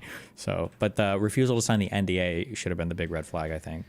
That's how it ended up happening. And in my head, I'm just thinking, I don't get it. I don't get why these guys put themselves out there like this. I don't get why they take these risks. I'm not saying you gotta date somebody who's rich as well or in the entertainment business, but good Lord. You out here going after 21-year-old OnlyFans models? Like, I don't know. Go ahead. All right, so there's a clip I want to play of Monique and Shannon talking. I don't know if you said this, so I don't want to quote it because I could be wrong. Okay. But someone said Shannon Sharp don't mess with black women. Mm-hmm. And damn. Before you go any further, can I say this? Please. My grandmother told me something when I was a little boy. She said, boy, never chase a lie. Come on. What? I think you definitely chasing a lie right now. You try to defend yourself, which is fair. But well, he's not chasing the light. He's dodging one. He chasing that light. He trying to go after her. He's suing her for defamation. Never defamation. Never chase a lie. You talk about black. I think it's meant to say, like, basically someone lies on you, don't go out there trying to prove them wrong. Like, don't spend that time. Oh, that's what he meant. So, okay, yeah. Yeah. And you never said that, right? Wait, what? I've never said. Okay, so that's why I said. I got black kids. I said that baby's black. Yes. They not confusing. Yes. We ain't trying to see if she Latin or Dominican. They black. They mama got black. Everybody that Shannon messed with was black. Yes. Right? Yes. Black. Okay? Make sure you fade in the white OnlyFans girl while this whole conversation's happening. And you can leave me saying that too. Thank you. Because Mo is different now. Than when you and I. It's different, baby. I'm grateful I'm not 56 and trying. Are you trying to say what you trying to say? Mo? I'm looking right at you. I know you looking at me. I ain't backing down. You better take your old ass and get somebody to love you. Damn, Mo. Tell you what my baby need. He need him an old fat gal who can bake good cakes, make some smothered turkey wings, who gonna rub his feet at the. Wait, what is this? Hold on. Yeah, I think abuse is abuse. Streamer goes viral for his opinion on men and women fighting. Watch till the end. Well, it is. Wait, what? Yeah, I think abuse is abuse. Oh, okay. Well, it is. Okay, let me pose a question to you. Talking to Mike. Let me pose a serious question to you. And we're all against abuse of nobody should be hitting nobody. Let's put it that way. Don't hit me, or I might hit you back. Just let's not put our hands on each other. Right. Let's have a talk. That makes sense. Okay. While we talking, I tell you to shut up. Okay. Do you think it's wise for you to keep talking? Oh no. Jesus. Not good. That's probably not it. It's probably not it. That ain't it. I think that ain't it. At nighttime, okay, and gonna have a sip of his cognac to make him feel better about himself when he come home at night. That's what Shannon needs. You don't need no 26-year-old girl. You don't need no 36-year-old girl. No, we need a 21. OnlyFans model. That's what we need. When they want you to go for the 4th round, you looking at her like, bitch, listen, I need you want some money to go to Starbucks? Yeah, because I can't go no further. But if you get your older girl, when you get to that 4th round, she's gonna say, hold on. Let me go get you some eggs and cheese. and some toast with apple Why butter. are you giggling? All I'm trying to say is, like, listen, you're free to do it. Like I said, it's not illegal. It's not. But it is really stupid. It just is. There's just no way around it. So that's my thoughts on this whole story. I think this sounds like a big, Oh, there's nothing new in here. What the fuck? Did we learn anything? This is 2 days old. Bunch of hogwash. But yeah. We'll see. But it's crazy because the last time Tony Busby did something like that, there was no repercussions on the other side. And that's crazy to me. For you to mess up people's money like that, and the old time, the Jay-Z thing that I'm talking about, the alleged accuser was say, there's some holes in my story, and it's not Korean, whatever. They and nothing. We're just gonna let it go. We're gonna let it fly. You don't get nothing, not a slap on the wrist, nothing. Just walk out. You're good. Well, I mean, they can try to countersue if you don't. Yeah, so I'm gonna have to pay more money to count. It's crazy. That's America. America.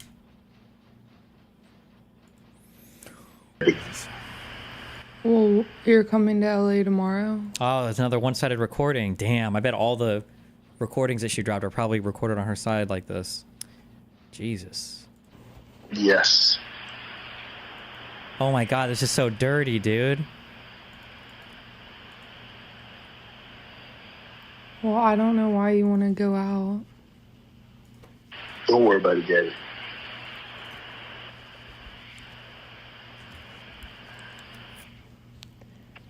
Well, okay. Okay, what? Well, I'm not really interested in getting choked, so I guess we're going. Bro. Oh, this is so dirty. It's so dirty. Holy shit. I might choke you in public.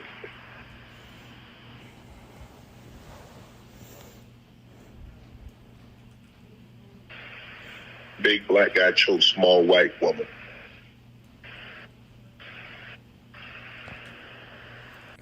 Wait, sorry, explain. I'm a virgin and an autist. It's like me talking to Miles or Maya when we're doing like anything else. Like if let's say that I know that like publicly, it would be really bad if well,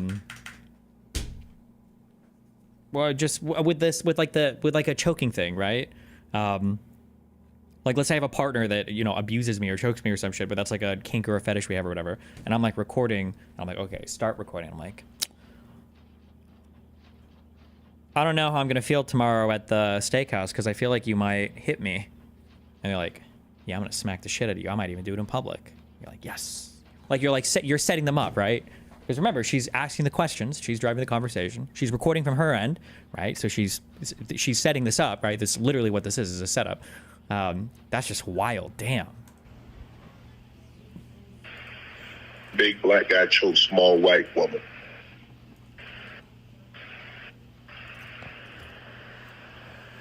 It's not a good look, Shannon. Not a good look that you do with the shit you did to me.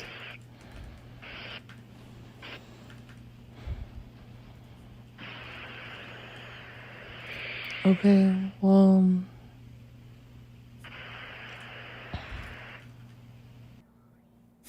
Okay. Hollywood. What you gonna do with this?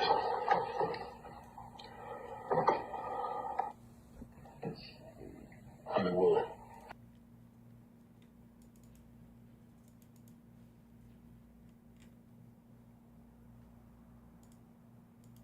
Jesus. Well, good luck.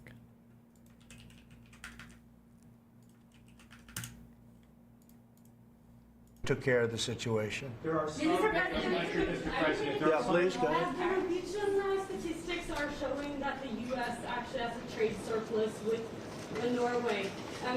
Are you going to be looking into that and see which of the countries are actually in a trade surplus? Yeah, well, with the United States, almost everybody has a surplus. But not in It's really an Norwegian amazing, numbers. it's an amazing phenomenon. No, there's a surplus of a couple of $1 billion I think you have with us. I congratulate you. That's very good. We got to get a little bit of that for ourselves, maybe, but they do have a surplus. Norway has a surplus. In the current tariff We took care.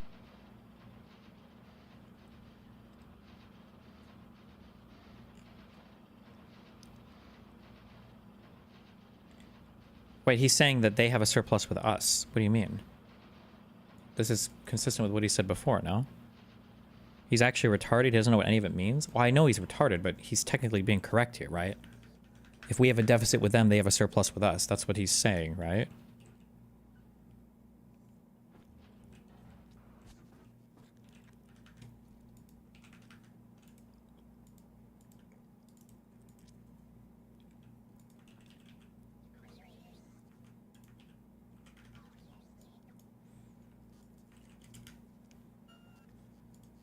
Sharp, I'm going to stand with you, my brother. Oh, no. Shannon Sharp, I'm going to stand with you, my brother, on one condition. I'm getting text messages from all over the African universe telling me that Shannon Sharp was accused of the unspeakable. Lang with a snow bunny. I'm getting text messages telling me that Shannon Sharp was accused of the unspeakable. I'm going to stand with Uncle Shay Shay on one condition. Uncle Shay Shay, no more snow bunnies after this scandal. If you cannot promise me that you will never seek the company of another snow bunny, I cannot stand with you. Uncle Shay Shay. Uncle Shay Shay. I'm standing with you, Unc. I think it's a scam. I'm standing with you, Unc. I think it's a scam. I'm standing with Uncle Shannon Sharp on this one. I'm standing with Uncle Shannon Sharp on this one. But Uncle Shay Shay, no more bunnies after this. Can somebody confirm if he's being accused by snow bunnies or Afro Queens? Is Uncle Shannon being accused of snow bunnies or Afro Queens? Who can confirm? Does anybody know the race of Uncle Shay Shay's We know. Are they black or are they white? Are they black? Is this a rice bunny situation? Is Jesus this a snow bunny Christ. situation? Rice bunnies? Is this a sand bunny situation? Is this a salsa bunny situation? Jesus. Dude, the Nation of Islam dudes, those black guys, with the crazy like black racist groups, these guys are like professional racists. They've got slurs that you've never even dreamed of before, okay? I'm envious. Okay, there are white men that will never possess the level of deep racial hatred and variety of racial hatred that some of these like weird Yakubian or anti-Yakubian sects have. Jesus.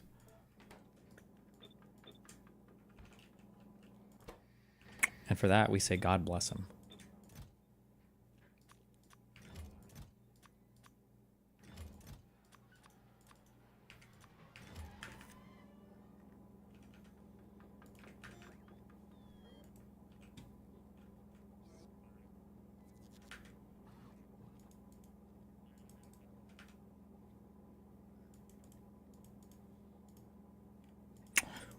Okay, well.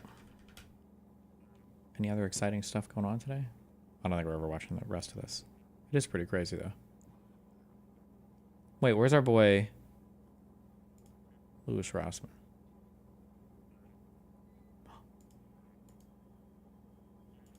Yeah. The next individual we met with is Louis Rossmann, the outspoken right to repair Watch a activist, little bit of this. YouTuber, and founder of Rossmann Repair Group. 'Cause he's Rossmann based. Repair is an independent electronics repair shop that moved from New York to Austin, Texas. It also sells hot air stations for soldering and for repair technicians. Louis imports these stations to be sold through his online store, and has also dealt with tariffs uncertainty. As one separate heads up for this discussion, Louis uses very colorful language when he talks, just in general. And we're not going to censor it. We're not going to mute it. Yeah, because so he's just be aware of based. that. Have the tariffs impacted your fish food? Not yet, although I think they may have to start eating the flies from the top of the pond. They are gonna have to. I'm gonna notice them eating the flies much quicker because they're gonna be much hungrier. Let's see if I can get the fish. Have they affected anything in your non-work life that you know of? No, I haven't really gone buying stuff yet. Yeah. It's going to. All that stuff is going to happen in 3 to 6 months from now. Yeah, that makes sense. I had stock of these already, so Yeah. it's not like it already happened. And this is an order that I already had placed, so it's not going to affect this one. But the next one is when it goes. Okay, so where to even begin? Finally. Okay, goodbye, computer nerds. All right, all you deserve it. You guys are going down. Okay.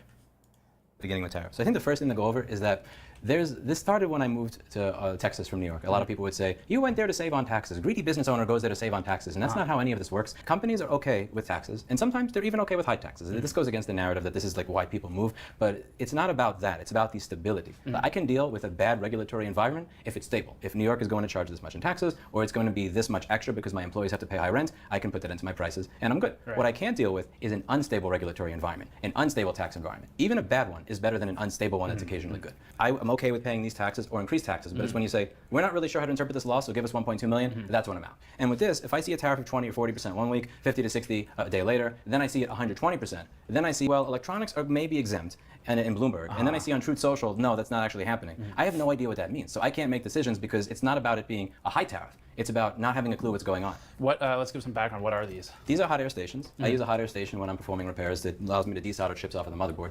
And if you want to buy one in America, I believe the only company you can get it from, correct me if I'm wrong, is Pace. It's somewhere between $1,600 to $1,800, and when I last visited one of the vendors, it says nozzles not included. So like this, I can sell and be in business for. I can sell this for $200. I'm the cheapest in the continental United States selling it. We have the best warranty. It's 2 years, and even if it goes wrong outside of that, we'll replace it for you. And it allows people to get into this job where they wouldn't afford to. Have you seen a difference yet in what you're paying at the port when they come in? Well, somebody else receives it and then ships it to me. So I would not be responsible for the tariff because I'm technically not the recipient. Right. But the person who does receive it can't tell me what it would cost the next time I place an order. So I could place an order and then he would say, well, we cannot ship you this order unless you pay us again. So for instance, for one of these orders that I was receiving, they were not sure how the rule worked. Does it work based on the date of the invoice? Does it work based on the wire transfer, the date of the wire transfer? Does it work based on... Don't worry, the guys at the ports don't know either.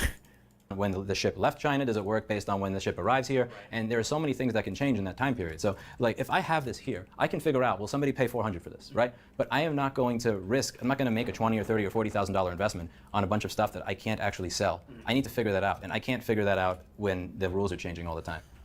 What to I guess bring it to basics, who do you think ultimately pays the tariffs? Because this is a misconception I've seen a lot too. The customer. So if I were to steelman Trump's argument when he says that China would pay the tariff, to give the devil their due, his idea is that when it costs me an additional $100 to import something, what I'm going to do is I'm going to look for something different, so I'm going to spend a little bit less. It is true that I think tariffs on average are the cost is actually shared between the manufacturer and the customer. I think it averages out to 50-50 about. I don't know if Metalloid is here, he disagreed with that, but I think it averages out to 50-50 because they will try to like eat into either their profits or make it cheaper or do something. So it is kind of shared, but it's still going to be significantly more expensive. Devil their due. His idea is that when it costs me an additional $100 to import something, what I'm going to do is I'm going to go to the Chinese vendor and say, you need to lower your price $100 because I'm paying more. That doesn't work. I can't walk up to somebody and say, like, I can't buy something from you and say, I live in New York and I pay 10% more tax than you, so you have to give me a 10% discount. Right. You're going to tell me to go fuck myself, and rightfully so. That's a me problem. That's not a you problem. So with Trump, I imagine, I don't think he's as stupid the way people are saying where he doesn't know how a tariff works. I think he's doing this roundabout thing where what he's saying is you're a crappy salesperson and business person for not being able to get them to lower their prices. And I understand that argument. I don't agree with that argument because the person in China is going to say, this has higher performance than the pay station that costs $1,600 to $1,800. It has bent nozzles, which that doesn't come with. It has better performance. It heats up faster. Your alternative is $1,600. So if you want us to lower our price because your president has done this, like, gargle my balls. They're not good. They know. They're never going to lower their price. So the way this works is when I import it and it costs me more money, I'm going to charge you more money because I don't want to lose money. Right. They know that. When Trump started talking about this, he has been very consistent. He's been talking about at least the craziness of the politics. He's been consistent since the late 80s. In the late 80s, he was talking about how Japan and VCRs and everything else. But back then, a VCR from Japan versus a VCR in America, we're talking about a price difference of like 10 or 30%. There was some. You could close the gap. You could close the gap with a tariff. Now you could argue whether that's the right thing to do or not. I personally wouldn't do it, but there's an argument to be made both ways. Here, when this I can sell for $200. And the other unit is $1,600 to $1,800. Even a 100% tariff, it's not going to change anybody's behavior. Right. Now, let's say it did change behavior. It takes anywhere from 2 to 3 years to even start tooling a lot of the factories in the United States to get this done. And 2 to 3 years from now, the tariff may not be there. So you're going to do all this onshoring, and you're going to build all this infrastructure to try and do things here for a policy that may actually not even be here several years from now. So I don't think this is the right way to get things onshored. I think it's a national sales tax. I mean, to you, if I understand you right, it sounds like it's the instability that's the larger of the concerns. Is that accurate? It's instability. Because even if I knew it was 100%, it was going to stay there, I could test. I could make this product $300 or $400 or $500 or something else, and I could see if people will still buy it. I could figure that out. But I don't even know how to work that if I don't know what the rule is going to be, because now I'm changing the goalposts. There was this one story I went over a few months ago where there was this thermostat, and if you wanted to be able to control it the way you used to, they did a test on their users. And the test they did was they put everything behind a paywall, but it was a fake paywall, because when you click the submit, it's like, gotcha, you don't actually have to pay. They just wanted to see if you'd be willing to pay. They were fucking. It was an experiment. Insane. And I'm not saying that you should do that. You should. But I am being put in a situation where I would have to do that. The difference is, at least with them, they had the prices that they were going to be charging people. So the items for the test were already laid out. I don't even know what they are. I'm like, where do I test at? 250, 300, 350, 400, and also when I'm buying this, in order to get these at a fair price, I am buying 200 to 400 at a time. So it's not even, like, if I was buying 10 or 20 at a time, whatever, small loss, I can't gamble with $30,000 to $60,000. I mean, I can make 1 or 2 gambles like that. Maybe 1 that goes bad. And if I make 2 or 3 gambles like that go bad, everybody here's out of business. I'm not paying people anymore, so I can't afford the risk. So for me, it's not even about increasing costs on my customers. I don't know if they're willing to pay. And for me, it's not worth the risk. So I have to say, I'm going to lose this part of my business and profit. Screw this, it's not worth it, which means that you don't get to buy this. So have fun buying the pace. Right. Can you find a positive in how the tariff situation is being handled? If I were to absolutely steelman this, I would say that there's probably, and I'm reaching hard here. It's sure. A positive intention, even if he really needs to read basic economics or any economics book at all, a positive intention or the desire to scare somebody in another country so that they do something differently than they're doing now. But even then, I don't care if another country taxes its citizens. That's not my business. You guys do you, we do us. I don't want to be taxed at a higher rate because another country is deciding to tax their citizens. If they decide to do that, then that's on them. Right. I think the entire, and again, it's not about whether it is a good framework, a good taxation, or it's about whether it's consistent. the lack of consistency. The way it's rolled out, with no consistency, with it going up and down, and here, this is exempt, but actually on Truth Social, it's not exempt. I can't find a single positive in it. Is each of these one product, I guess? Each of these has 4 in the box. 4, okay. So right now I have I had about 50 that I had in stock before, and now I have another 236 over here, if I counted right. On this case, holding on to these is a good thing, because when I tell people that you should just look at the news, and if you want to buy this, make your decisions accordingly, because I'm not going to be selling this anymore. I will sell a lot more. So, but once these run out, I'm not getting more. So I have an invoice to buy another 350 of these, and they asked why I haven't paid yet, and it's like, is it going to cost double when they arrive? Or I have to be able to get them to tell me, since they're the receiver, if I wire you this money up front, can you guarantee me that is what you will sell it to me for, even if the tariff plans change? And can they? I don't. Well, I'm not going to trust you with that. Again, I'm not going to do that with $30,000 or $50,000 or $70,000, because if I make one mistake there, I'm screwed. Most small business owners can't afford that. You lose 30 or 60K once, you're done. So that's not something that I'm going to risk. So I'm not buying more of these. Now, if the tariff plans change, and this is where the issues really roll out 3 to 9 months from now. This is the thing that people have to see. It's not just now. Is let's say that this is all resolved in 2 weeks. Well, for 3 or 4 weeks, I did not place an order that I was going to place, which means when I run out of these, now I'm not going to have anything to sell for 2 or 3 months. So what does that mean? Everybody who does have stock ups their prices because of supply and demand, or you don't have that product. So even if you don't see prices go up now, the 2 to 4 to 6 weeks where everybody is saying, I'm not doing business until I figure out what's going on, means that things are not being ordered, things are shutting down. And during COVID, like a lot of things that were going on with the economy was this factory is closed, this oil refinery is closed, and so on and so forth. And you didn't really see the effects of it until 3 or 6 or 9 months down the line, when it's like everything is more expensive, or I can't buy this, or I can't get it shipped for a car. And I think you're going to see the same thing happen here, because nobody, when they see 20%, 120, maybe. At least, thank God, that Trump is doing all of this at the beginning of his admin. At least he was fast on it and didn't fuck over the next the next administration, maybe. Exempt. Never mind. Looking for the rights over here, guys. Right now. But you're going to see the effect of that 3 to 6 or 9 months from now when the stock runs out. So that's really interesting, I think, because I'll pitch you some of the comments I've seen online, and we can talk about it. Are you telling me? So you want to raise my blood pressure? I'll That's set my watch not to measure. My watch to get a tracker. Yeah, let's get it running. That's good. Yeah. No, so one of them, I would say one of the common ones is companies are going to use this as a smokescreen to permanently raise prices. True, not true? It's very possible, but I think there's also a natural human inclination to do this. So if I haven't eaten in 2 or 3 days, and then I finally eat, when I do finally eat, I'm probably going to eat like a pig. But more importantly, your body's going to hold on to that. It may not be healthy for you. You're going to wind up with a bit more of a gut. It's not going to go to the muscles and where it should. But you're going to want to hold on to that. So if I've had this traumatic experience of I had to raise my prices 100% because some dude decided to have a war on Truth Social or something, then now I'm going to be worried, is that going to happen again? I'm going to have that anxiety in the back of my head. So now, again, 90% of it is going to be greed, just to be clear. But there's going to be that little 10% that says, I'm going to hold on to it because I had that shock. Because I had that shock, I'm not comfortable unless I have more profit. So when I was getting this shipment, for 2 or 4 days, I was shitting bricks wondering, am I going to have to spend $25,000 or $30,000 or $40,000 extra to receive the shit that I already paid for? That's a heart attack. And when I have that heart attack, my brain is going to realize the amount of money that I was making before is not enough anymore. Because when I told you that $30,000 or $50,000 or $60,000 mistake could end me as a business, what that tells me is I need to be making more profit. And then once I actually start making more profit, why am I going to go back to where I was before? Because that reminded me, this event reminded me that my business is 1 or 2 $30,000 to $60,000 mistakes away from not existing and me going to work at an Apple store, which is probably not going to happen. But so once I have that stress or that trauma of it, I'm probably not going to go back. And then obviously the rest of it is the greed, which is like, yeah, of course, like if I could make more money off somebody, why wouldn't Corsair charge more money for a product that has poor cooling performance? Or whatever. Yeah. One of the other comments I've seen is, well, all this would be solved if you would just make it in the U.S. Just bring it back to the U.S. Well, they are. You can buy a pace for $1,600, $1,800. Would you like to buy one? Oh, you don't. You're the one who bitches every time I raise the price by $20. Oh, fuck you. True. Every single one of the individual. You can buy it, but you choose not to. That was the most New York fuck you I've ever seen. You choose not to. The same motherfucker that says that when they walk into a repair shop that's $65 and the guy down the street working in a fucking Western Union or a juice place says it's $55 is gonna bitch that you charge $10 more. Every single person that says that shit, I guarantee you're gonna see all the wars in the comments. Of course I pay extra. No, you fucking wouldn't. I know because I've spoken to people like this for 15 years.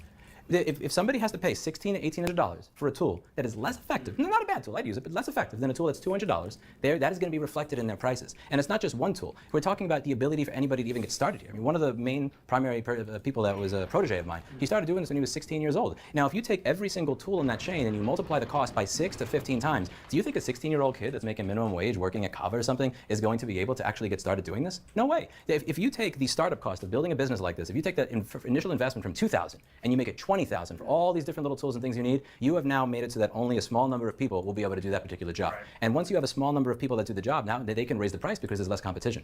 You're making it more and more difficult for people to break into this, which ironically is one of the reasons that you see China making all this stuff to begin with. I mean, there are kids in China that are taking iPhone 7s in the street and putting headphone jacks in them, like what you see with strange parts. You don't see that being done here. And if you want to take the cost of tools like this and you want to raise them by 8 or 20x, you're going to see even less of that here than you get right now. What do you think is next, or where do you think this goes right now? I think more and more people like me are going to say, I do not want to have a heart attack wondering if I have to pay $20,000 to $50,000 more because of a post on Truth Social. Mhm. I think people like me that read, like, I don't know, Bloomberg one day, a news thing saying, tariffs postponed, here's the source, and then, Trump saying, no, never mind, it's back. I'm not buying this again. Do I want to wire $30,000 or $60,000 to somebody to buy this? What would you need to feel like you can buy it again? I would like to see, well, firstly, you're not supposed to be able to place a tariff or a tax without the approval of Congress. The only way that this is being done is because they're claiming that there is some emergency or wartime condition. Well, oh my God. And look at him understanding some of the law, an actual truish libertarian, because I think he considers himself that, but good job, true. Tax without the approval of Congress. The only way that this is being done is because they're claiming that there is some emergency or wartime condition. I would want to see that slapped down by the judiciary so that you're not allowed to do that. If you do want to do a tariff, it's got to go through Congress, it's got to go through Senate, it's got to go through the normal process. We can't be doing this shit like an emerging market. I want to see that if something like this is going to happen, it's going to be a specific process. It's not going to be immediate. It's not going to be something where there's no checks on it whatsoever. Who is Lewis talking to? This is Computer Jesus. Okay. He gives us all the down low on when companies are fucking around. Yeah, I want safety and security. That's what I want. Right. Checks and balances. Are people going to look at this and think, oh, it's just a bunch of companies complaining about they're not making as much money as they were? Woe is me, like boo-hoo, take it out of your margin. And I haven't really figured out how to try and address that yet, because if you see a bunch of executives or business owners or whatever product managers complaining about they're making less money than they used to, as a consumer, I mean, does it come across as like pity-seeking? I'm trying to figure out how to reconcile for people who don't have the perspective that you would have, or Corsair or whatever would have, to see that the impact Billionaires. has a wider reach. It's all the billionaires. Business owner makes less money. Well, I think that it's an important perspective, because especially when you see these people that run these meatpacking companies or anything else, where the CEO is making $2 to $10 million a year, and he's got a bunch of people that barely make $7 an hour, if even, that are doing the work. It's like, poor you. You have to pay somebody a real wage. Like crying a fucking river. Right. I completely understand that perspective. Here, I mean, the lowest paid technician that works here is getting over $30 an hour, and the we call that bad business. Level are making considerably more than that. And the bonuses that I pay people do come out of stuff like this. I make less money at my own company than my best paid employee. I don't expect people I don't expect people to believe any of this shit. If I'm going to be able to pay people bonuses or anything else, it's coming out of the profit that I make from selling items like this. So yeah, you could say I'm complaining because I'm not making money, but for me, it's not. Personally, it's not about whether or not I lose out on money. I don't make money. It's about fear of loss. Like, that's what gets me more. It's not like I've made a living for myself before I ever sold a hot air station. Rossman Repair Group existed, had over 8 employees before I sold a Quick or an Atten or anything else. I'll still be here. It's just where I won't be here is if I make a decision to wire like 5 or 6 figures to somebody else, and then I realize, oh, that's double later. It's really the fear of loss that gets me more than the other. And I mean, if you're talking about a lot of these PC manufacturers, I get it. What does the CEO of Corsair make? I mean, like, what is it? They're publicly traded. They're publicly traded. Enough that they could give me a case with a working fucking SATA cable. But the point, like, yeah, like, if it's like the end, the CEO of NVIDIA, like, cry me a fucking river. I completely understand that. But I guess it depends on at what point do you identify with the person who is having an issue? Like Walmart having an issue? Nobody gives a fuck. Amazon having an issue? Nobody gives a fuck. Right. Corsair, anybody, half of the PC manufacturers, frankly. Do people really care about if something happens to Asus or Gigabyte? No, they don't. Especially if they watch your channel. I get it. Is it when it affects a small company that's 100 people? Is it when it affects the corner shop that has 5 people? Like, at what point is it something where, like, if somebody has 5 employees, who is your neighbor, who you've been going to for 10 or 20 years, for whatever you get, raises their prices and says, it's harder for us to feed our family and pay our employees. Like, at what point would it be something where you would say, okay, maybe you got a point? Right. Because if you're talking to Corsair or Asus, like, fuck them. I mean, I wouldn't. I don't have sympathy for them either. I definitely don't have sympathy for Walmart. Or when you see, a lot of the problem is when you see these economists go on the news talking about this, or they're people that are usually several zeros higher in the net worth than most of your viewers. So I would suggest that talk to people that are being affected, that are in the zeros range of the net worth of the people that are watching your channel. What type of business do you think is the most affected, or business owner, by the tariffs and the rollout? In the beginning, it is going to be anybody who is directly receiving something. And after a time, it's going to be whoever's receiving the items downstream. So, for instance, let's say that there is a school who says that we want to buy 40 of these. Right. You're not affected immediately, but when you decide, we're building this new makerspace over here and we like to buy 40, and I say, hey, remember I used to buy for 2? Now you can pay 4. Right. They're affected later. So small businesses are going to be affected by it, but it's that time that it takes. Because even I am not affected just yet, because these arrived, and this was already on the boat and everything prior. There's a latency. Yeah, there's a latency. So if I were stupid enough to order these again, which I'm not for a while, if I was stupid enough to do that next order, it takes 2 months for that boat to get here. So first I have to manufacture it, which is a few weeks, and then 2 months for that. So that would be, I should be able to do math better than this. Something like 8 weeks or so. It'll be the end of July after manufacturing is done for me to get it. And you would see it in July. So that you're not really feeling the policy right now. Same thing with COVID. You don't feel it until everybody starts going outside again. And then when people are going out and doing things again, and then you see like inflation going nuts. But in the first 1 or 2 months, it's not like everything went up like crazy. I think it hurts everybody, really. Because let's say, fuck all of this. Let's say I'm not selling any of this. Let's say I don't do any of this. But what about the things that I buy for people? Like if I have to buy all the different tools that I buy for the people over here, or the parts that I get for people that are here. Now, there are certain elements of my business that are not going to be affected. For data recovery, if I already have all my tools, and I am buying donor drives off of eBay that were in somebody's garage somewhere, or out of broken machines, that's not going to be affected. But all the other things are. The parts that I have to buy. When people say, you're using cheap Chinese shit, and that's why. Okay, what are you watching this video on? Are you like, really? I mean, True. When I'm buying a part from China to fix somebody's device, it is because that device was made there. Right. When I'm buying a keyboard. Do you think people get convinced by this? Unironically, yes. Based on, I only watched an hour and 46 minutes of this. As strange as it is, this might be like the best video that I think I've ever seen on Paris, because it's not just like a dry econ perspective. It's not just like well, here's how it affects all the other people perspective. This is industry specific. So if you're into computers or software, okay, you're watching this. It's industry specific. It features like known community figures, right? Everybody knows Louis Rossmann. Everybody knows the Gamers Nexus guy. I don't know what his name is. Some of the other CEO type people, or some of the other people that you talk to, I think, are also known in here. He actually, in this video, he brings together some companies that like have been viciously fighting with each other, and then like reveal very industry sensitive information about pricing sheets and how much they actually pay and what the actual margins are on every part. And you go through like all of the different stages of how does a tariff affect you, from where importing this from overseas, this is the cost that it is to tool a factory, this is how much retail charges, this is what margins are affected by what. I think it's actually probably one of the best videos I've seen done on something like this in terms of making it palpable to just an ordinary person. Probably the best one I've seen on this, I think, yeah. Gamers Nexus' name is Stephen Burke. For this particular type of laptop, or I'm buying this particular chip that's coming from there. It's not like I'm buying this to fix my own shit. I'm buying this to fix what you have brought me. So when somebody says you're you're complaining about tariffs because you're buying all this cheap Chinese crap. And it's the funny thing too is this is like, I don't want to say it's conservative coded, because I won't ever give conservatives credit for literally anything ever again, because they don't deserve any of it. But you know how conservatives always talk about like, well, when you run a business, and then every time a conservative says as a businessman or when you run a business, they always say the least business savvy shit in the fucking world. They always say shit that if you run a business, you know this is fucking retarded. These are people that actually run businesses, and you can actually see how the process works from start to finish. And yeah, it's super informative. And it's like, in a way, it's entertaining. I don't want to say it's dry, because it's not dry. These guys are entertaining. It's very blunt, and it's very like not editorialized that much. Like it's just like here's the reality, bro. Like this shit's gonna be hella fucking expensive. I've ordered some of this shit. I can't order any more. Shit's gonna cost more for you. You don't want to pay more for shit. I know you don't, and that's it. And yeah. Where the fuck do you think it's going into? These parts are going into your devices that you chose to buy. Do you have any major misconceptions you've seen you want to address? I think the main thing is when people say that it's about the money. And like the same thing with when I moved from New York to here. I make less money here than I did when I lived in New York City. But I came here because at least if I know what the regulatory and the tax framework is, I can stop losing my hair. With this, it's not even about the money. Because if they said there's a flat 50% tariff, and that's what it's going to be, and Congress approved it, and I know that if they wanted to change it, Congress got to change it, you got to get all these people to agree, and not one person, then I'd live with it. I would buy another set of these. I would raise the price, I'd see if people still buy, and then I would adjust my order accordingly. It's the lack of knowing what's going on. It's not a tariff. You can live with high taxation, you can live with high tariffs. All these things can be worked out, even if it goes against my personal economics. I'm more the Thomas Sowell's basic economics thing. Sure. I would subscribe to that more than this.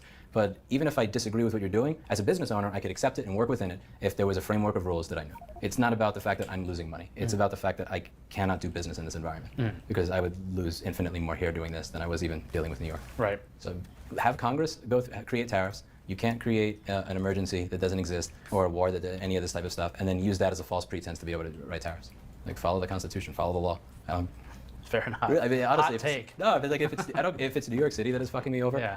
I don't care if it is a Republican-led presidency or a Democrat city. If you are applying laws inconsistency and you're not allowing me to feel secure in how I do business, I will call it. I don't care. Right. It's like I'm not going to defend one team for it. Following our meetings in Southern California earlier in the trip, before we met with Lewis, we had driven north from LA to San Francisco, and then hopped over to Fremont on our big road trip to meet with Corsair Components founder and CEO Andy Paul. Getting into the tariff stuff with that background, so in the 30 or so years you've been doing this, taxes and tariffs I'm sure have gone up and down and have been a topic.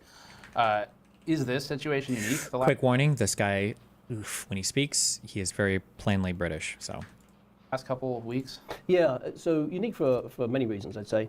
There's been small tariffs over the years put on certain things when the government decides it's sort of a strategic move over some long period of time to try and protect an industry. But yeah, this is very different. And I think the uncertainty of what's going to happen next week is what's causing all the markets to be very jittery. Yeah. In terms of the bigger picture of where to put manufacturing, I mean, that's a multi-year issue. And so, that's very difficult to plan, whether you should try and make products in China or Vietnam or Thailand or Mexico. How would you know what to do? So, right. and once you know, and there's some certainty that might roll out for a couple of years, then you can start making plans. Tariffs are import taxes. And that means that when you import products from wherever you're buying them, then you pay tariffs at the border. And so, a 5% tariff, a company might choose to absorb that. But if you look at the whole chain of making something like a power supply from the start to the finish when it gets into consumers' hands, there's pretty thin margins all the way along. So any tariff that starts to get more than 10 or 15% has to go into consumer price increases. So I think what everyone's starting to realize is that tariffs are essentially a federal sales tax. So if you think about, most of the world has VAT, which consumers pay when they buy stuff, and one country, the United States, with all these states, sales tax is typically going into the states. The federal government doesn't get any of it. Tariffs are essentially the federal government collecting sales tax. That's the way it actually ends up working. Do you know? This is maybe my hardest question. Do you know right now at that's in Eastern time, 9 a.m. on April 14th? Do you know what the tariffs are right now in terms of there's multiple categories, of course, but if we start with the sort of the big number, the general tariff on China. So as we have, we don't make a lot of stuff in China, we should say. I mean, we've got a big factory in Taiwan that mostly makes, it was designed to make memory modules, so most of our memory comes from there. That's currently not tariffed, that's been exempted as part of the Friday's announcement. So most of those products now coming out of China, everybody has to pay the 20%, which I think is called the fentanyl tariff, as far as I understand. Right, Vietnam, Thailand, 10%. That doesn't go away unless it's one of the exemption products. So, for example, for us power supplies, which we mostly make in Vietnam for the US, those do not come into one of the exemptions, so those will be 10% this week. Yes, that's what I heard was the headlines that went out. So I got a bunch of emails this weekend from viewers who were thrilled because all computer hardware components are now exempt. My understanding is that is not the case. That's right. So do you happen to know sort of which categories are and aren't for for example, if you made cases in China, today you pay 20%. And we make cases in Taiwan, so that falls into the exemption, which means that will be zero today. So it just depends on where you're making them. I think gaming components are exempt, but quite honestly, our whole logistics guys are going through every single day, going through all the tables, trying to figure out, firstly, have they been coded correctly? Because when tariffs are zero, it doesn't really matter what code you bring in. And there's often times where a product could have one or two codes, depending if it's a peripheral or is it a gaming product. So all those are being re-looked at. But yeah, typically, if something is a PC peripheral or a gaming component, then it should be, and it's from China, it should be 20% as of today. Right. And if it's outside China, then it would, if it's exempt, it's zero. If it's not exempt, it'd be 10%. That's how it works. Okay. Let's see. How about the real-world impact? So just generally speaking, what is sort of the real-world impact of not just tariffs broadly as a thing, but tariffs the way they're being implemented the last several months? Yeah. Well, I've been thinking about that quite a bit. So I think for the industry that we're in, right, DIY, people building their own computers, it really is going to come down to what happens to graphics cards and then CPUs, because that's at least half, if not 3/4 of the cost. So if Jensen over NVIDIA manages to cut a deal with the John Padman and TSMC can do the same, so the graphics cards don't go up, then that'll be very helpful. Because if you think about it, if you're going to build a PC and the power supply is an extra $10, memory modules extra $10, not making a difference. If everything goes up by 50%, then you may choose either not to do that, till next year, or sometime in the future, or you might just go and buy an Alienware PC. Right. And if we look historically, what do you think high Fucking tariffs Alienware. cause? Well, if you have, if you're a country where you're trying to protect an industry that you have, let's say it was really important to have a car industry, and you saw a foreign company dumping cars, like selling cars cheaper in your country than they were in their own, then you would step in to stop that. So we can't have somebody temporarily destroying our industry when the factories are empty. Then what do we do? So there's a lot of reasons that tariffs exist and are good, and I've often thought here that things like solar is an industry that would be good to see in the US. It doesn't take advanced fabs or anything. It's very easy for us to have control of solar. So I think that's something that can make sense. Local but PC in general, building factory. There's no question that advantage. One of the earlier parts of our journey involved checking in with CyberPower PC. CyberPower will be represented by Nam Huang, brand director, and Eddie Vaughn, director of R&D and product. Rob Teller from Height, which is part of competitor iBuyPower, joined us as the two competing companies talked about the tariffs. And again, despite both having power in the name, these companies are not related. You got a shotgun mic on? All right, so we're going over to CyberPower. CyberPower and iBuyPower, they both have the same last name. The Powers. Yeah, the Powers. Is there any relation whatsoever? No. Okay. Has there ever been one? No. iBuyPower came first, and then they started up CyberPower a couple years after. He was like, fuck no. Now your competitors that end up roughly on the same street. Yeah. I mean, this area, there's a lot of PC components in this area because we're not far from Newegg headquarters. Between these two companies, they represent around 1 million pre-built shipments per year in the US. I've also known each of these people in this section since about 2012, so we have a long history. What do you think the biggest misunderstanding is or misconception is in the public right now? I think the biggest misconception has to do with where the money is going and who's getting it, right? Okay. Right. People need to understand that tariff and tax is synonymous, right? As soon as a product comes in, we are paying it. And I always give this analogy, which is like, if there's a 10% tariff on something else, $100, by the time it gets here, we have to pay $110. Right. But if that tax was 100%, it's going to be $200. Right. So there's no way that we can charge less than $200. That's the minimum. And that's the key is that. But they're always wondering, okay, well, jump from 100 to 200. Where's that money going? Well, that money is a tax. It's going to go to the government. That's just how it works. So usually we do, at this time of the season, we're supposed to do all the refresh for spring. We're supposed to do, we do have a lot of OT because of that whole tariff going on, kind of disrupting our, product coming in. So we're not doing OT for the last few weeks. How many employees do you guys have? Here, around 200.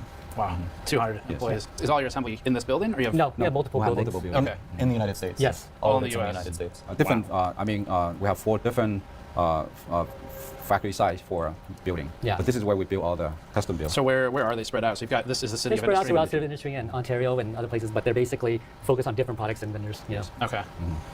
Wow. But this is where we spend more time on with all the custom build, so require a little more work. Roughly how many systems do you build a year? A year? Right now it's getting very close to around 450,000 almost. I don't know. Yeah, about that much, almost 500,000. Yeah. What about you? Was that revenue or systems? Wait. There's no way I heard that correctly. Wow. But this is where we spend more time on with all the custom build. 450,000 systems a year? Holy shit, that's way. I would have guessed that number to be like 10 to 30,000. Damn. Require a little more work. Roughly how many systems do you build a year? A year? Right now it's getting very close to around 450,000 almost. I don't know. Yeah. I wonder if like there's a lot of corporate customers or something where like an enterprise or a corporation comes in and they buy like, 2,000 PCs or something. Maybe. I don't know, idea. Much, almost 500,000. What about you guys? We're about the same. Okay. Coming in and so between. Oh no, corporate probably buys, like Dell. Do they still make Dells? I have no idea. Two companies here, pushing down the street. System, yeah, 1 million systems a year. 1 million American-made computers per year. But then, other than stuff like cases that you guys make, and I know you guys have done some stuff too, but other than those items, everything you're putting in the systems is coming from suppliers. Yes. So, I mean, most customers, they wouldn't want us to manufacture our own products. Like, there are certain products that, like, say cases, right, where the case is kind of a commodity product, and if someone just wants a computer, they want a specific CPU, they want a specific GPU, they want a specific amount of, and so making those products may be okay, but customers certainly wouldn't want us making custom motherboards or custom GPUs. It comes down to the elasticity of expertise, like how far can we stretch our expertise? I mean, and that's the interesting thing right now is the people who have the most expertise are the people who currently manufacture those products. And now there's this artificial swarm saying that they have to be made here. That doesn't consider like who makes it best or who has figured this out the best. Are there any products that you guys, any components that don't come from China that you specifically know about today? Shipping label. Jesus. Well, And some packaging now. Some Is that- is that Uline, I guess, or something like that's? well, I mean, no, I mean the label. When you bought the Yeah, label, stuff the that label we print is from local sources. Of course, some of the packaging, because we have to rebox sometimes damaged boxes, we also print those here. To try and address the common, like top comment of like, screw you, you should make it in the U.S., right? One thing I haven't asked is the other side of that, which is so for system assemblers like Cyber and Ivopower, why make it in the U.S.? Why assemble it in the U.S.? I mean, we've always kind of, the core to us, our business was always the customization. And that is really the key, is that we wanted to give them the ultimate flexibility, not have proprietary parts, allow them to be able to swap things that, or have it future-proof with things that are standardized. They may not be great components for a very long time. Look at how Intel's GPU strategy has been going for them, where it's like they know they need to start. They're starting now, it's already 10 years too late, but they need to start simple with low-end hardware that doesn't actually perform very well for a while. Damn. That's impossible to avoid when moving these types of products internationally. Yeah. Do you think end users are going to want to buy a cyber power system that might be full of made in America components that somehow perform significantly worse than their Chinese counterparts? And they're more expensive. That are more expensive. Right. And that's bypassing the whole concept of feasibility of sourcing and time to market and all that sort of stuff. These products are made in America because end users are very specific about the components that they want. I mean, we're basically the brokers of components that people already know they want. Yeah. They just happen to we put them. Can you imagine you're going to like buy like, oh God, you buy like a new pre-built and you get like a sick fucking everything, but now it's like made in America and you're like, okay, I gotta get my power supply. And it's like, do you have a Seasonic or a Corsair? Sorry, no. But we do have, we've got Ryan's bulging block of power. We've got PSU made by Thompson's Terraformers, and then we've got Paul's Power Blocks. Which PSU manufacturer do you want to hear? So, I need a manufacturer whose name sounds like they came from an anime. I don't know if I trust any of this shit. Damn, am I putting Paulson's Power Blocks in my $2,000? Whew. Do I want the Ford power supply or do I want the Chrysler power supply? Damn.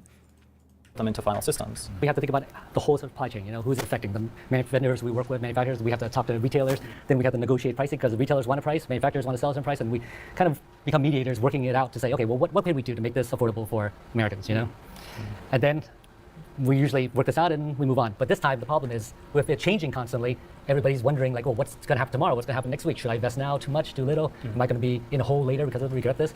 Eddie brought up a good point. He said, the truth is, today there are orders that are sitting in our system right now that people have paid for. But tomorrow, when we get the parts, we will maybe be paying more. We're going to be shipping it regardless at a loss. Yes. So how do we make up for that? Well, our cost average has to go up, then we adjust and we hope that things balance out. In a normal cycle, this could be resolved in a month. But if it keeps changing, then we have no idea when this will resolve itself or normalize. How good is your understanding of your own inventory in terms of I'm making money, I'm losing money on these sales? Yeah. Are you able to? Right It now, seems impossible to track. Right now, to be honest, we can't. All we can do is just go day to day. As the price comes in, our cost average goes up, and we need to adjust. It's going to reflect in the customers. They're going to be very much at a loss. Why is the price fluctuating so much? And that's because it's happening in real time. Every time that a price goes up, we have to adjust the quantities because we might not have the funds for it or whatever. I think a lot of customers don't understand that sometimes we buy things at a higher price because we're amortizing over time. That the manufacturer is going to improve their production, which then lowers the cost. Okay. We may be paying this today, and as this stabilizes over time, our cost goes down. Nam, if you guys reduce your Now we just need, listen, this will be the most unpopular video series ever, but all of these principles that they're explaining for pricing works in everything that has a long supply chain. It would be so interesting to see the reception if somebody was talking about insulin. So, why do you charge so much for this drug? Like, why do you charge lower or higher now? Well, we plan on over time recouping the cost of all the R&D here, like the tooling for the factories and the non-refundable R&D and all the so this is why we charge this much. We hope to make it back in the future. And ooh, that would be a order volume of motherboards or video cards or whatever cases. What happens when you reduce order volume? If you you reduce your order volume by 30%, right? What is the ripple effect of that? Well, of course, we reduce the basics of economics here is that if we reduce our volume, the price is going to go up. But there's a lot more behind the scenes too, because these numbers that we have thought about didn't happen like overnight. We had planned them for 6 months ahead of time. This is the volume we see happening. This is the trend. This is the price we think it should be. And when this changes immediately, it's not just us that we can't just say, oh, okay, we're going to cut our order in half. Those companies that we rely on also have their projections that they have to deal with, employees. It could be a huge snowball effect. And then on top of that, you have big seasonality. So if certain parts of the year, let's say that they're expecting for their spring refresh, there's a certain amount. This is a thing that people never talk about as well, because different things, depending on the season, will grow in different parts of the world. Like in Japan, you can't get like capacitors growing from trees in like the fucking winter time. You got to wait until it's like super moist. They like the humidity outside. You want those capacitors to be right in the sweet spot. Lol. Amount of people they employ, and they need to be able to figure out how to keep those people building things and working and helping to generate profit. I guess you probably, like a lot of industries, have seasonal hires or something. Yeah. And we have to think about technological obsolescence, which is something that affects us more than most industries. Yeah, the inventory goes bad very quickly in this industry. What is it about the execution that you think is most troubling from the past, say, several months that you've been dealing with this? I would say just the most is the inconsistency. If there was a plan where where certain objectives were met to reduce this tariff, or even that it was escalated for certain reasons that made sense, then we can plan and predict for it. We could see how things are trending and kind of predict that. But at this point, we can't predict anything. And our business relies on consistency and predictability. Because there's no clear pathway to actually make. Remember, I've said this before, and I'll say it again. One of the things about rulemaking in the federal, when you pass a law in Congress, there's a lot of debate on laws. People see it for a long period of time. Businesses can generally plan for it because they see how the debate is going and they plan accordingly. Once a law is passed and then rules are crafted by the federal government, there's like a 90-day challenge period for challenging rules. People see it. It gives businesses a heads up and allows them to plan ahead of time so that when a law is passed or when a rule goes into effect with the federal government, there's not this huge shock in price.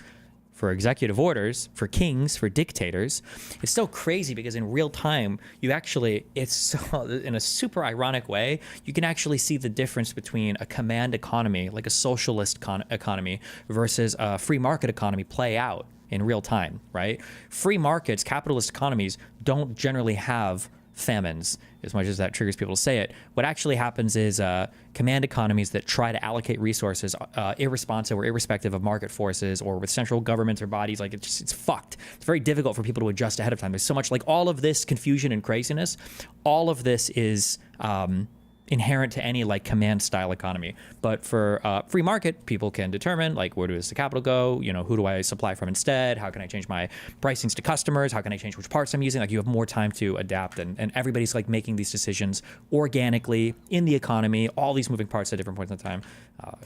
These products in America, right? Like if the widgets we made were, let's say, nails, and we were a nail company and we made our nails in China, I feel confident we would be able to move our production to America and get that handled. But because it's actually not within our capability to move the production to America, or even our immediate suppliers to move their production, or their suppliers to move their production, it almost feels like a bad faith argument because the solution can't be to move it to America, because that's not possible right now. While the tariffs seem to be more of a negotiation tactic for a rival nation. So we're stuck in the crosshairs with the rhetoric of, well, just move it and you won't suffer the pain anymore. But that's literally not an option. Yeah, if he said that they said that it's going to be 100% and this is it for the next 10 years, we can work around that. We will figure out a way. That's a good faith negotiation.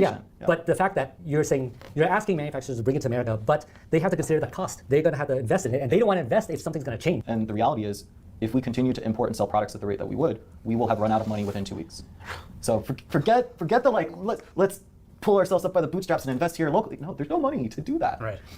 Yeah, the ripple effects are part of that, I guess, comes from what you're saying, which is the surprise nature of the changes. The question is, what do you do, right? Like in this current situation right now, I'm sure you guys are having these conversations probably literally daily. So, and how do you deal with it? So right now, I mean, if we have commitments with vendors, we just fulfill them. We have to accept them.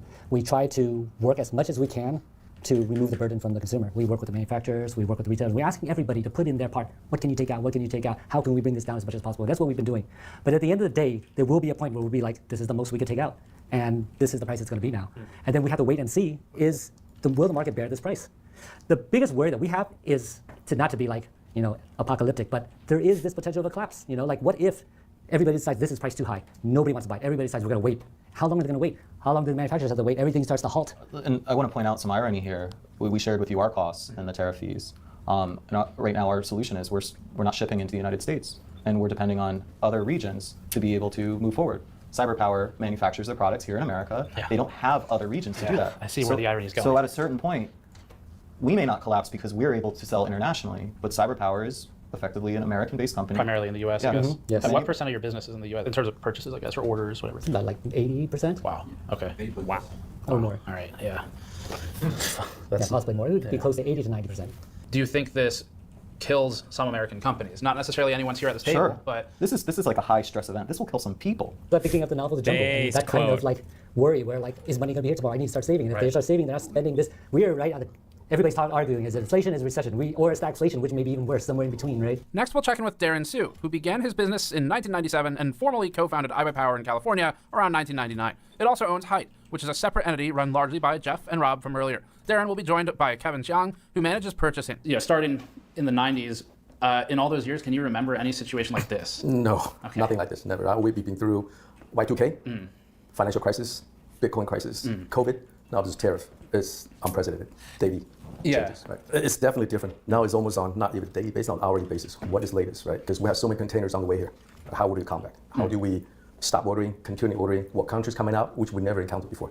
Never. I know we, just from iBuyPower side, we were dealing with multiple suppliers, they're from various countries. From just on top of my head, we have suppliers coming from China, Taiwan, local, Thailand, Malaysia, Indonesia, and we name Hong Kong, Vietnam, definitely. Yeah. Right. What about on the purchasing side? Yeah, just to add to what Darren was saying, right? Like, I think in total, I did a quick count. We have like over 60 vendors that we work with. Just because if we were to put a computer together, it's a total of like 10 components, a combination of 10 components, right? So to our understanding, each category is also different on how tariff is being handled. Yeah. So that's the hardest question I have today is let's do it. Do you know off the top of your head? Do you know what the current rate is or the tariff is for the blanket China tariff, like right now? Do you guys know what it's at? Because I've heard like 65, 104, 125. To our understanding, it's 145%. Okay. Yeah, that's general. Yeah, general. Right. And could be more. If your components including metal, steels, aluminum, you could add another top on top of 25 or 20%. Right. Where, Darren, where do you guys assemble your computers? So that's a good thing. Unlike many other companies that built simply for overseas, so we import majority of components from overseas, but 100% assembly, test, pack, support right here, local Los Angeles. Wow. San Gabriel area, this area. Yeah, I've been in the part of the warehouse next door. Yeah. Yep. So if they're assembled basically on the other side of these walls in California, how do the tariffs end up affecting you? That should be good for you then, right? Because it's you're the customer of all these other companies, right? So you guys are in kind of a unique position because some of the other companies we're talking to for this piece, they're the ones who sell you stuff, right? Yep. So since you assemble in the U.S., I think this is something people might be confused about, where it's like, well, it's the whole manufacture in the USA thing, right? It's assembled here, but the tariffs still affect you. So can you walk me through sort of the steps? Yeah, sure. Okay. I love you guys. I don't know if I'll stream tomorrow or if I'll fly to Detroit a day early because just in case. We'll see. I love you. Be careful. Repreno, cappuccino, poppuccino, hoppuccino, moppuccino, dampuccino, cappuccino, hoppuccino, hoppuccino. Wait. We'll connect.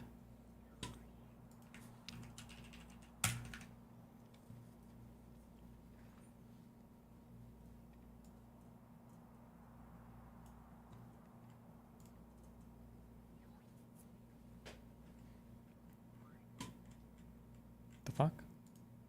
Cornfield, iceberg, butter. Milk, baby powder, scarecrow, pitchers, polar bear, penguin, leaf, musicians, Bane, walls, snow, Joker, Romaine. Batman villains, obviously.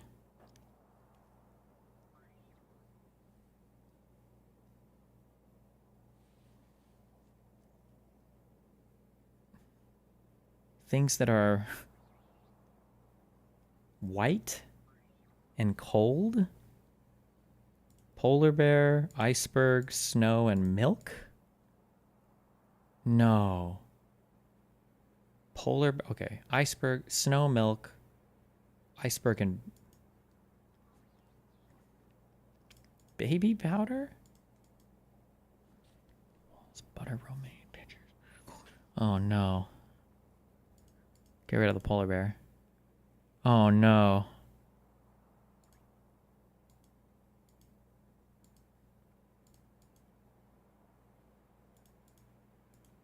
What if switching to baby powder is right and then I need to get rid of... Fuck. I was one away with both of these.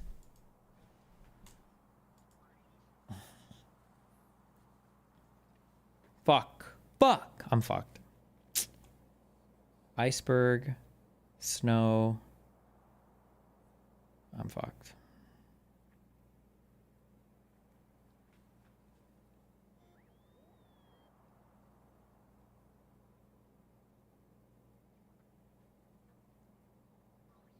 Can we have things that like go in something? Like a salad? Like you could put romaine leaf Ice. Oh, wait. Oh, my God. Fuck. Is snow a type of lettuce? Iceberg, leaf, romaine, and... Snow peas? Snow lettuce? Is there a snow lettuce? I don't remember. Iceberg, leaf, lettuce, romaine lettuce? Wait, types of lettuce? Baby powder, cornfield, pitchers? No.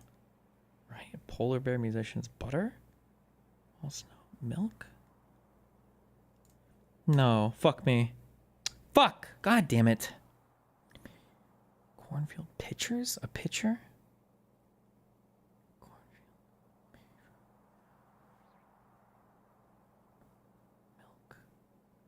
Bro. Musicians. Musicians. Polar bears. Musicians. Pitchers. Polar bear. Cornfield.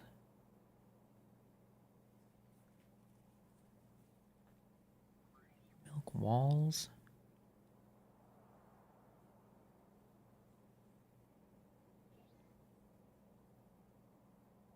I'm never.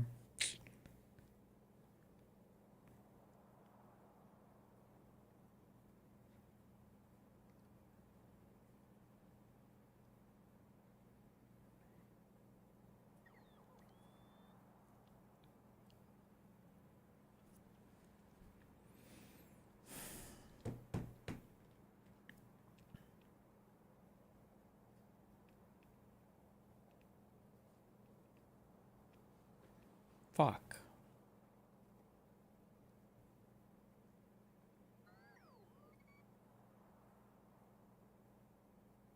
I'm never guessing this. I don't even know why I'm wasting my time. Polar bear.